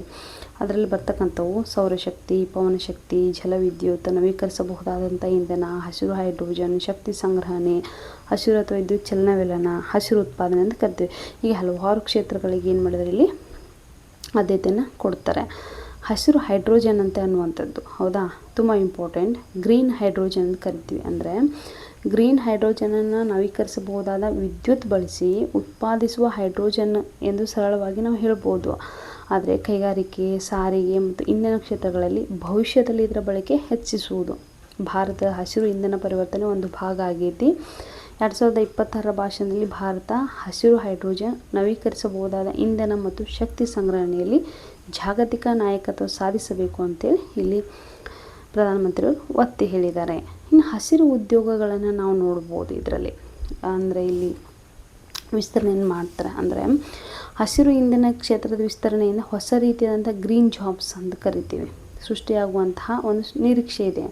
ಉದಾಹರಣೆಗೆ ಸೌರ ಫಲಕಗಳ ತಯಾರಿಕೆ ಮತ್ತು ನಿರ್ವಹಣೆ ಮಾಡ್ತಾರೆ. ನವೀಕರಿಸಬಹುದಾದ ಇಂಧನ ತಂತ್ರಜ್ಞಾನ, ಶಕ್ತಿ ಸಂಗ್ರಹಣೆ ಅಥವಾ ಹಸಿರು ಉತ್ಪಾದನೆ ಮುಂತಾದ ಕ್ಷೇತ್ರಗಳಲ್ಲಿ ಕೌಶಲ್ಯ ಅವಕಾಶಗಳು ಹೆಚ್ಚಿಗೆ ಆಗ್ಬೋದು ಅನ್ನೋಂಥ ಒಂದು ದೃಷ್ಟಿಕೋನ ಇದೆ. ಭಾರತದ ಶಕ್ತಿ ಸ್ವಾವಲಂಬನೆ ಹೇಗೆ ಅಂದರೆ ಸೌರಶಕ್ತಿ ಮತ್ತು ಇತರ ನವೀಕರಿಸಬಹುದಾದ ಇಂಧನ ಮೂಲಗಳನ್ನು ಹೆಚ್ಚಿಸುವುದರ ಪ್ರಮುಖ ಉದ್ದೇಶಗಳಲ್ಲಿ ಒಂದು ಶಕ್ತಿ ಭದ್ರತೆ ಮತ್ತು ಸ್ವಾವಲಂಬನೆ. ದೇಶೀಯವಾಗಿ ಹೆಚ್ಚು ಶುದ್ಧ ವಿದ್ಯುತ್ ಉತ್ಪಾದಿಸುವುದರಿಂದ ಆಮದು ಇಂಧನದ ಮೇಲಿನ ಅವಲಂಬನೆಯನ್ನು ಕಡಿಮೆ ಮಾಡುವ ದಿಕ್ಕಿನಲ್ಲಿ ಭಾರತ ಸಾಗ್ಬೋದು ಅನ್ನೋಂಥ ಒಂದು ದೃಷ್ಟಿಕೋನ. ಅರ್ಥ ಆಯ್ತಲ್ವ ನಿಮಗೆ? ಸಂಪೂರ್ಣವಾಗಿ ಸೌರಶಕ್ತಿ ಮತ್ತು ಹಸಿರು ಇಂಧನದ ಬಗ್ಗೆ ನಿಮಗೆ ಇದರಲ್ಲಿ ಹೇಳಿದ್ದೀನಿ. ನಾವು ಪರೀಕ್ಷಾ ದೃಷ್ಟಿಯಿಂದ ಇದನ್ನು ಹೆಂಗೆ ನೆನ್ಪಿಟ್ಕೋಬೇಕು ಇಷ್ಟೇ ಟಿಪ್ಸನ್ನು ಹೇಳ್ಕೊಡ್ತೀನಿ ನೋಡಿ. 2020 ಸೌರಶಕ್ತಿ ಸಾಮರ್ಥ್ಯ ಎಷ್ಟು? 160 ಗಿಗಾವ್ಯಾಟ್. 2014 ಹಿಂದಿನ ಸಾಮರ್ಥ್ಯ ಎಷ್ಟು? ಸುಮಾರು 2 ಗಿಗಾವ್ಯಾಟ್. PM ಯೋಜನೆ, PM ಸೂರ್ಯಘರ್ ಮುಫ್ತ್ ಬಿಜ್ಲಿ ಯೋಜನೆ. ಸೌರಶಕ್ತಿ ಅಳವಡಿಸಿಕೊಂಡಂಥ ಒಟ್ಟು ಕುಟುಂಬಗಳು 50 ಲಕ್ಷಕ್ಕೂ ಹೆಚ್ಚು. ಕುಟುಂಬಕ್ಕೆ ಉಲ್ಲೇಖಿಸಲಾದಂತಹ ಸಹಾಯಧನ 80,000. ಹಸಿರು ಆರ್ಥಿಕತೆಯ ಪ್ರಮುಖ ಕ್ಷೇತ್ರಗಳು ಸೌರಶಕ್ತಿ, ಹಸಿರು ಹೈಡ್ರೋಜನ್, ಶಕ್ತಿ ಸಂಗ್ರಹಣೆ, ಹಸಿರು ಚಲನವಲನ, ಹಸಿರು ಉತ್ಪಾದನೆ. ಇದರ ಪ್ರಮುಖ ಗುರಿ ಏನು? ಶಕ್ತಿ ಭದ್ರತೆ, ಪರಿಸರ ಸಂರಕ್ಷಣೆ, ಹಸಿರು ಉದ್ಯೋಗಗಳು. ನೋಡಿ, ನಾವು ಒಂದೇ ಸಾಲಿನಲ್ಲಿ ನಿಮಗೆ ಹೇಳಲಿಕ್ಕೆ ಇಷ್ಟಪಡ್ತೀನಿ. ಏನಂತ? ಸೌರಶಕ್ತಿ ಮತ್ತು ಹಸಿರು ಇಂಧನದ ಮೂಲಕ ಶಕ್ತಿ ಸ್ವಾವಲಂಬನೆ ಸಾಧಿಸಿ ಪರಿಸರ ಸಂರಕ್ಷಣೆಯೊಂದಿಗೆ ಹಸಿರು ಆರ್ಥಿಕತೆ ಮತ್ತು ಹಸಿರು ಉದ್ಯೋಗಗಳನ್ನು ಬೆಳೆಸುವುದೇ 2026 80ನೇ ಸ್ವಾತಂತ್ರ್ಯೋತ್ಸವದ ಪ್ರಮುಖ ಅಭಿವೃದ್ಧಿ ದೃಷ್ಟಿಕೋನಗಳಲ್ಲಿ ಇದು ಕೂಡ ಒಂದು ಅಂತ ಹೇಳ್ಬೋದು. ಇನ್ನು 6ನೇ ಪಾಯಿಂಟ್ಸ್, ಸಿವಿಲ್ ಡಿಫೆನ್ಸ್ ಸುಧಾರಣೆಗಳು. ದೊಡ್ಡ ಆಧುನಿಕ ಸಿವಿಲ್ ಡಿಫೆನ್ಸ್ ಸ್ವಯಂ ಸೇವಕ ಪಡೆ ಸ್ಥಾಪನೆಯ ಘೋಷಣೆ. ಭಾರತವನ್ನು ಸುಧಾರಿತ ರಕ್ಷಣಾ ಉತ್ಪಾದನೆ ಜಾಗತಿಕ ಕೇಂದ್ರವಾಗಿ ಗ್ಲೋಬಲ್ ಡಿಫೆನ್ಸ್ ಹಬ್ ಅಂತ ಕರಿತೀವಿ ಅಭಿವೃದ್ಧಿಪಡಿಸುವ ಕರೆ. ನೋಡಿ, ಈಗ ಸಿವಿಲ್ ಡಿಫೆನ್ಸ್ ಬಗ್ಗೆ ನಿಮಗೆ ಈ 2 ಪಾಯಿಂಟ್ ಇದೆಲ್ಲ, ಅದರ 2 ಪಾಯಿಂಟ್ ಬಗ್ಗೆ ನಾನು ನಿಮಗೆ ಎಕ್ಸ್ಪ್ಲೇನ್ ಹೇಳ್ತೀನಿ, ವಿವರಣೆಯನ್ನು ನಿಮಗೆ ಸಿಂಪಲ್ಲಾಗಿ ಹೇಳ್ಕೊಡ್ತೀನಿ. ಏನಪ್ಪ ಅಂದರೆ ಆಧುನಿಕ ನಮ್ಮ ಪ್ರಧಾನಮಂತ್ರಿಯವರು ಏನು ಮಾಡಿದರು, 2020 ಆಗಸ್ಟ್ 15ರಂದ ಆಧುನಿಕ ಮತ್ತು ಬೃಹತ್ ಸಿವಿಲ್ ಡಿಫೆನ್ಸ್ ಸ್ವಯಂ ಸೇವಕ ವ್ಯವಸ್ಥೆ ನಿರ್ಮಿಸುವಂತಹ ಅಗತ್ಯತೆಯನ್ನು ಪ್ರಸ್ತಾವನೆಯನ್ನು ಮಾಡ್ತಾರೆ. ಅಂದರೆ ಬದಲಾಗುತ್ತಿರುವ ಭದ್ರತಾ ಸವಾಲುಗಳು, ತುರ್ತು ಪರಿಸ್ಥಿತಿಗಳಿಗೆ ನಾಗರಿಕರನ್ನು ಹೆಚ್ಚು ಸಿದ್ಧಗೊಳಿಸುವುದೇ ಇದರ ಪ್ರಮುಖ ಉದ್ದೇಶ. ಸಿವಿಲ್ ಡಿಫೆನ್ಸ್ ಅಂದರೆ ಏನು ಅನ್ನುವಂಥ ಪ್ರಶ್ನೆ. ಅಂದರೆ ಸಿವಿಲ್ ಡಿಫೆನ್ಸ್ ಅಥವಾ ನಾಗರಿಕ ರಕ್ಷಣೆ ಅಂತ ಕರಿತೀವಿ. ಯುದ್ಧ, ನೈಸರ್ಗಿಕ ವಿಕೋಪ, ದೊಡ್ಡ ಪ್ರಮಾಣದ ಅಪಘಾತಗಳು ಅಥವಾ ಇತರ ತುರ್ತು ಪರಿಸ್ಥಿತಿಯ ಸಂದರ್ಭಗಳಲ್ಲಿ ಸಾಮಾನ್ಯ ನಾಗರಿಕರ ಸುರಕ್ಷತೆ ಮತ್ತು ತುರ್ತು ಪ್ರಕ್ರಿಯೆಯನ್ನು ಬಲಪಡಿಸುವಂಥ ಒಂದು ವ್ಯವಸ್ಥೆ. ನಮ್ಮ ಭಾರತದಲ್ಲಿ ಸಿವಿಲ್ ಡಿಫೆನ್ಸ್ ಸ್ವಯಂ ಸೇವಕರು ಸಾಮಾನ್ಯವಾಗಿ ಸ್ವಯಂ ಪ್ರೇರಿತವಾಗಿ ಸೇವೆಯನ್ನು ಸಲ್ಲಿಸ್ತಾರೆ. ಅಂದರೆ 2020 ಫೆಬ್ರವರಿಯ ಸರ್ಕಾರಿ ಮಾಹಿತಿಯ ಪ್ರಕಾರ ನಮ್ಮ ದೇಶದಲ್ಲಿ ಸುಮಾರು ಎಷ್ಟಿದ್ದಾರೆ, 5.95 ಲಕ್ಷ ಸಕ್ರಿಯ ಸಿವಿಲ್ ಡಿಫೆನ್ಸ್ ಸ್ವಯಂ ಸೇವಕರು ಇದ್ದಾರೆ ಅನ್ನುವಂಥ ಒಂದು ಮಾಹಿತಿ ಲಭ್ಯವಾಗಿದೆ. ಇನ್ನು 2020 ಸುಧಾರಣೆ ಪ್ರಮುಖವಾದಂಥ ಅಂಶಗಳೇನು ಸಿವಿಲ್ ಡಿಫೆನ್ಸ್ ಬಗ್ಗೆ ಅಂದರೆ ಬೃಹತ್ ಸ್ವಯಂ ಸೇವಕ ಪಡೆ. ಹೌದಾ, ನೋಡಿ, ಆಧುನಿಕ ಸಿವಿಲ್ ಡಿಫೆನ್ಸ್ ಸ್ವಯಂ ಸೇವಕ ಪಡೆ ಸ್ಥಾಪನೆ ಘೋಷಣೆ. ಅಂದರೆ ದೇಶಾದ್ಯಂತ ಹೆಚ್ಚಿನ ಸಂಖ್ಯೆಯ ನಾಗರಿಕರನ್ನ ಸಿವಿಲ್ ಡಿಫೆನ್ಸ್ ವ್ಯವಸ್ಥೆಯೊಂದಿಗೆ ಸಂಪರ್ಕವನ್ನು ಮಾಡಿ ತುರ್ತು ಸಂದರ್ಭಗಳಲ್ಲಿ ಸಂಘಟಿತವಾಗಿ ಕಾರ್ಯನಿರ್ವಹಿಸುವ ಸಾಮರ್ಥ್ಯವನ್ನು ಹೆಚ್ಚಿಸುವಂಥ ಒಂದು ದೃಷ್ಟಿಕೋನವನ್ನು ಇಲ್ಲಿ ಪ್ರಸ್ತಾವನೆ ಮಾಡಲಾಗಿದೆ. ಇವರಿಗೆ ಆಧುನಿಕ ತರಬೇತಿಯನ್ನು ಕೊಡೋದು. ಅಂದರೆ ಹೊಸ ರೀತಿಯ ಸವಾಲುಗಳಿಗೆ ಅನುಗುಣವಾಗಿ ಸ್ವಯಂ ಸೇವಕರಿಗೆ ಆಧುನಿಕ ವ್ಯವಸ್ಥೆಗಳು ಮತ್ತು ತುರ್ತು ಪ್ರತಿಕ್ರಿಯೆ ಕುರಿತು ತರಬೇತಿ ನೀಡುವಂಥ ಅಗತ್ಯವನ್ನು ಇಲ್ಲಿ ಪ್ರಧಾನಮಂತ್ರಿಗಳು ಒತ್ತಿ ಹೇಳಿದ್ದಾರೆ. ತಂತ್ರಜ್ಞಾನ ಆಧಾರಿತ ಸಿದ್ಧತೆಯನ್ನು ಮಾಡುವುದು. ಅಂದರೆ ಇಂದಿನ ಅಪಾಯಗಳು ಕೇವಲ ಗಡಿ ಪ್ರದೇಶಗಳಿಗೆ ಸೀಮಿತವಾಗಿಲ್ಲ. ಡೇಟಾ ಕೇಂದ್ರಗಳಾಗಿರ್ಬೋದು, ಬ್ಯಾಂಕಿಂಗ್ ವ್ಯವಸ್ಥೆಗಳಾಗಿರ್ಬೋದು, ಕಾರ್ಖಾನೆಗಳು, ರಿಫೈನರಿಗಳು ಮುಂತಾದ ಪ್ರಮುಖ ಮೂಲಸೌಕರ್ಯಗಳ ಮೇಲಿನ ಸವಾಲುಗಳನ್ನು ಕೂಡ ನಾವು ಗಮನದಲ್ಲಿಟ್ಕೊಂಡು ನಾಗರಿಕ ರಕ್ಷಣಾ ವ್ಯವಸ್ಥೆಯನ್ನು ಆಧುನೀಕರಿಸುವ ದೃಷ್ಟಿಕೋನವನ್ನು ಭಾಷಣದಲ್ಲಿ ಪ್ರಸ್ತಾವನೆ ಮಾಡಿದ್ದಾರೆ. ಇನ್ನು ವಿಪತ್ತು ನಿರ್ವಹಣೆಯಲ್ಲಿ ಜನರ ಯಾವ ರೀತಿಯಾಗಿ ಪಾಲ್ಗೊಳ್ತಾರೆ ಅಂತಂದರೆ ಸಿವಿಲ್ ಡಿಫೆನ್ಸ್ನ ಪ್ರಮುಖ ಪಾತ್ರ ಅಂದರೆ ಏನು, ತುರ್ತು ಸಂದರ್ಭಗಳಲ್ಲಿ ಸರ್ಕಾರದ ಸಂಸ್ಥೆಗಳಿಂದ ನಾಗರಿಕ ಸಹಕಾರವನ್ನು ಹೆಚ್ಚಿಸುವುದು, ಯುವ ಜನರನ್ನು ತರಬೇತಿ ನೀಡಿ ಸಮುದಾಯ ಆಧಾರಿತ ತುರ್ತು ಪ್ರಕ್ರಿಯೆ ವ್ಯವಸ್ಥೆಯನ್ನು ಬಲಪಡಿಸುವ ಪ್ರಯತ್ನಗಳು ಇಲ್ಲಿ ನಡೆಯಕತ್ತಾವ ಅನ್ನುವಂಥದ್ದು ಹೇಳಿದ್ದಾರೆ. ಇದರ ಮುಖ್ಯ ಉದ್ದೇಶ ಏನಪ್ಪ ಅಂದರೆ ಸಂಕಷ್ಟ ಬಂದ ನಂತರ ಪ್ರತಿಕ್ರಿಯಿಸುವುದಕ್ಕಿಂತ ಸಂಕಷ್ಟ ಎದುರಿಸಲು ಮುಂಚಿತವಾಗಿ ಸಿದ್ಧರಾಗುವುದು ಅನ್ನುವಂಥದ್ದೇ ಪ್ರಮುಖ ಈ ದೃಷ್ಟಿಕೋನದ ಮೂಲ ಆಶಯ ಅಂತಲೇ ಹೇಳ್ಬೋದು. ಇದರಿಂದ ಏನಾಗತ್ತಪ್ಪ ಅಂದರೆ ಸಿವಿಲ್ ಡಿಫೆನ್ಸಿಂದ ಒಟ್ಟಾರೆಯಾಗಿ ನಮಗೆ ಏನು ಲಾಭ ಇದೆ, ನಾಗರಿಕ ಸುರಕ್ಷತೆ ಹೆಚ್ಚಿಸುವುದು, ತುರ್ತು ಪರಿಸ್ಥಿತಿಯಲ್ಲಿ ತ್ವರಿತ ಪ್ರಕ್ರಿಯೆ ಸಿಗ್ಬೋದು, ಸಮುದಾಯದ ಸಿದ್ಧತೆಯನ್ನು ಹೆಚ್ಚಿಸುವುದು, ಆಧುನಿಕ ತಂತ್ರಜ್ಞಾನದ ಬಳಕೆ, ತರಬೇತಿ ಪಡೆದ ಸ್ವಯಂ ಸೇವಕರ ಜಾಲವನ್ನು ಬಲಪಡಿಸುವುದು, ದೇಶದ ಒಟ್ಟಾರೆ ರಾಷ್ಟ್ರೀಯ ಸ್ಥಿತಿಸ್ಥಾಪಕತೆಯನ್ನು ಹೆಚ್ಚಿಸುವುದು. ನೋಡಿ, ನಾವು ಪರೀಕ್ಷಾ ದೃಷ್ಟಿಯಿಂದ ಯಾವ ರೀತಿಯಾಗಿ ನೆನಪಿಟ್ಕೋಬೇಕು ಅಂದರೆ ಘೋಷಣೆ ಏನು ಮಾಡ್ತಾರೆ, ಆಧುನಿಕ ಬೃಹತ್ ಸಿವಿಲ್ ಡಿಫೆನ್ಸ್ ಸ್ವಯಂ ಸೇವಕ ವ್ಯವಸ್ಥೆ. ಸಂದರ್ಭ ಯಾವಾಗ, 2026 80ನೇ ಸ್ವಾತಂತ್ರ್ಯೋತ್ಸವ. ಮುಖ್ಯ ಉದ್ದೇಶ ಏನು, ಬದಲಾಗುತ್ತಿರುವ ತುರ್ತು ಮತ್ತು ಭದ್ರತಾ ಸವಾಲುಗಳಿಗೆ ನಾಗರಿಕರನ್ನು ಸಿದ್ಧಗೊಳಿಸುವುದು. ಮುಖ್ಯ ಆಧಾರ ಸ್ವಯಂ ಸೇವಕರು ಮತ್ತು ತರಬೇತಿ, ತಂತ್ರಜ್ಞಾನ, ವಿಪತ್ತು ಸಿದ್ಧತೆ ಮಾಡುವುದು. ದೀರ್ಘಕಾಲೀನ ಆಶಯ ಏನು, ಹೆಚ್ಚು ಸುರಕ್ಷಿತ ಸ್ಥಿತಿಸ್ಥಾಪಕ ಭಾರತ. ನೋಡಿ, ಅಂದರೆ ಒಂದೇ ಸಾಲಿನಲ್ಲಿ ಹೇಳಬೇಕಪ್ಪ ಅಂದರೆ ಆಧುನಿಕ ತಂತ್ರಜ್ಞಾನ, ತರಬೇತಿ ಪಡೆದ ಸ್ವಯಂ ಸೇವಕರು ಮತ್ತು ಜನರ ಸಹಭಾಗಿತ್ವದ ಮೂಲಕ ತುರ್ತು ಪರಿಸ್ಥಿತಿಗಳನ್ನು ಎದುರಿಸುವ ಭಾರತದ ಸಿವಿಲ್ ಡಿಫೆನ್ಸ್ ವ್ಯವಸ್ಥೆಯನ್ನು ಬಲಪಡಿಸುವುದೇ 2026ರ 80ನೇ ಸ್ವಾತಂತ್ರ್ಯೋತ್ಸವ ಪ್ರಮುಖ ಘೋಷಣೆಗಳಲ್ಲಿ ಒಂದಾಗಿದೆ. ಅರ್ಥ ಆಯ್ತಲ್ವಾ? ನೋಡಿ, ಇನ್ನು 7ನೇ ಪಾಯಿಂಟ್ಸ್ ಕ್ರೀಡಾ ಪ್ರತಿಭಾ ಶೋಧ ಅಭಿಯಾನ ಅಂತ ಕರಿತೀವಿ. ಅಂದರೆ 5ರಿಂದ 15 ವರ್ಷದೊಳಗಿನ ಮಕ್ಕಳಲ್ಲಿ ಕ್ರೀಡಾ ಪ್ರತಿಭೆ ಗುರುತಿಸಲು ರಾಷ್ಟ್ರವ್ಯಾಪಿ ಪ್ರತಿಭಾ ಶೋಧ. ಇದರ ಗುರಿ 2030ರ ಒಲಿಂಪಿಕ್ಸ್ ಆತಿಥ್ಯ ವಹಿಸುವ ಭಾರತದ ಮಹತ್ವಾಕಾಂಕ್ಷೆಗೆ ಪೂರಕ. ಭಾರತವು 2030ರ ಕಾಮನ್ವೆಲ್ತ್ ಗೇಮ್ಸ್ ಆಯೋಜಿಸಲಿದೆ. ನೋಡಿ, ತುಂಬ ಇಂಪಾರ್ಟೆಂಟ್, ನೆನ್ಪಿಟ್ಕೊಳ್ಳಿ. ನೋಡಿ, ನಿಮಗೆ ಕ್ರೀಡಾ ಪ್ರತಿಭಾ ಶೋಧ ಅಭಿಯಾನದ ಬಗ್ಗೆ ಎಕ್ಸ್ಪ್ಲೇನ್ ಹೇಳ್ತೀನಿ. ಏನಪ್ಪ ಅಂತಂದರೆ ದೇಶಾದ್ಯಂತ ಕ್ರೀಡಾ ಪ್ರತಿಭೆಗಳನ್ನ ಗುರುತಿಸುವಂತಹ ರಾಷ್ಟ್ರೀಯ ಅಭಿಯಾನವನ್ನು ಪ್ರಧಾನಮಂತ್ರಿಗಳು ಘೋಷಣೆಯನ್ನು ಮಾಡ್ತಾರೆ. ಇದರ ಉದ್ದೇಶ ಏನಪ್ಪ ಅಂದರೆ ಚಿಕ್ಕ ವಯಸ್ಸಿನಲ್ಲೇ ಪ್ರತಿಭಾವಂತ ಕ್ರೀಡಾಪಟುಗಳನ್ನ ಗುರುತಿಸುವುದು, ಅವರಿಗೆ ಸೂಕ್ತ ತರಬೇತಿ ಮತ್ತು ಮಾರ್ಗದರ್ಶನವನ್ನು ಒದಗಿಸುವುದು. ಅಂತಂದರೆ ನಮ್ಮ ಈ ಅಭಿಯಾನದ ಏನು 5ರಿಂದ 10 ವರ್ಷದೊಳಗಿನ ಶೋಧ ಅಭಿಯಾನ ಇದೆಯಲ್ಲ, ಕ್ರೀಡಾ ಪ್ರತಿಭಾ ಶೋಧ ಅಭಿಯಾನ, ಈ ಥರದ ಅಂಶಗಳೇನೇನು, 5ರಿಂದ 15 ವರ್ಷದ ಮಕ್ಕಳಿಗೆ ಅವಕಾಶ. ಅಂದರೆ ಪ್ರತಿಭಾ ಶೋಧ ಅಭಿಯಾನ 5ರಿಂದ 15 ವರ್ಷದ ಮಕ್ಕಳ ಕ್ರೀಡಾ ಸಾಮರ್ಥ್ಯವನ್ನು ಗುರುತಿಸುವುದರ ಮೇಲೆ ಗಮನವನ್ನು ಹರಿಸುತ್ತೆ. ಎರಡನೇದಾಗಿ ಗ್ರಾಮದಿಂದ ಶಾಲೆಯವರೆಗೆ ಪ್ರತಿಭೆ ಹುಡುಕಾಟ. ಅಂತಂದರೆ ಕ್ರೀಡಾ ಪ್ರತಿಭೆ ಕೇವಲ ದೊಡ್ಡ ನಗರಗಳಲ್ಲಿ ಮಾತ್ರವಲ್ಲದೆ ಗ್ರಾಮಗಳು, ನಗರಗಳು ಮತ್ತು ಶಾಲೆಗಳಲ್ಲಿ ಹುಡುಕಲಾಗುತ್ತೆ. ಇದರಿಂದಾಗಿ ಗ್ರಾಮೀಣ ಪ್ರದೇಶದ ಪ್ರತಿಭಾವಂತ ಮಕ್ಕಳಿಗೂ ಕೂಡ ರಾಷ್ಟ್ರೀಯ ಮಟ್ಟಕ್ಕೆ ಬರುವಂಥ ಅವಕಾಶ ಸಿಗತ್ತೆ. ಇನ್ನು ಮೂರನೇ ಪಾಯಿಂಟ್ ನಾವು ನೋಡೋದಾದರೆ ಪ್ರತಿಭೆ ಗುರುತಿಸಿ ವಿಶೇಷವಾದಂಥ ತರಬೇತಿಯನ್ನು ಕೊಡುವುದು. ಅಂದರೆ ಮಕ್ಕಳ ಕ್ರೀಡಾ ಸಾಮರ್ಥ್ಯವನ್ನು ಮೌಲ್ಯಮಾಪನವನ್ನು ಮಾಡುವುದು, ಉತ್ತಮ ಪ್ರತಿಭೆಯನ್ನು ಹೊಂದಿರತಕ್ಕಂತಹ ಮಕ್ಕಳನ್ನು ಗುರುತಿಸಿ ವಿಶೇಷವಾದಂತಹ ತರಬೇತಿಗೆ ಆಯ್ಕೆ ಮಾಡುವಂಥ ಉದ್ದೇಶ ಇದರಲ್ಲಿದೆ. ಇನ್ನು 2036 ಒಲಿಂಪಿಕ್ಸ್ ದೃಷ್ಟಿಕೋನ ನೋಡಿ. ಈ ಅಭಿಯಾನವನ್ನು ಭಾರತದ 2036 ಒಲಿಂಪಿಕ್ಸ್ ಆತಿಥ್ಯ ಪಡೆಯುವ ಮಹತ್ವಾಕಾಂಕ್ಷೆ ಮತ್ತು ಭವಿಷ್ಯದ ಒಲಿಂಪಿಕ್ ಕ್ರೀಡಾಪಟುಗಳ ಪೀಳಿಗೆಯನ್ನು ಸಿದ್ಧಪಡಿಸುವಂತಹ ಪ್ರಯತ್ನದೊಂದಿಗೆ ಸಂಪರ್ಕವನ್ನು ಕಲ್ಪಿಸಲಾಗಿದೆ. ಅಂದರೆ ಕ್ರೀಡಾ ಮೂಲಸೌಕರ್ಯಕ್ಕೆ ಉತ್ತೇಜನವನ್ನು ಕೊಡ್ತಾರೆ, ಪ್ರತಿಭೆ ಗುರುತಿಸುವ ಜೊತೆಗೆ ಉತ್ತಮ ತರಬೇತಿ ವ್ಯವಸ್ಥೆ ಕೊಡ್ತಾರೆ, ಕ್ರೀಡಾ ಸೌಲಭ್ಯಗಳು ಸಿಗ್ತವೆ, ಸ್ಪರ್ಧಾತ್ಮಕ ವಾತಾವರಣವನ್ನು ಬಲಪಡಿಸುವುದು ಇದರ ಪ್ರಮುಖವಾದಂಥ ಉದ್ದೇಶ. ಅಂದರೆ ಈಗಾಗಲೇ ಖೇಲೋ ಇಂಡಿಯಾ ಕಾರ್ಯಕ್ರಮ ತಳಮಟ್ಟದಲ್ಲಿ ಕ್ರೀಡಾ ಸಂಸ್ಕೃತಿಯನ್ನು ಬೆಳೆಸುವುದು ಮತ್ತು ಪ್ರತಿಭೆಯನ್ನು ಗುರುತಿಸುವುದಕ್ಕೆ ಹೆಚ್ಚಾಗಿ ಒತ್ತನ್ನು ನೀಡುತ್ತೆ.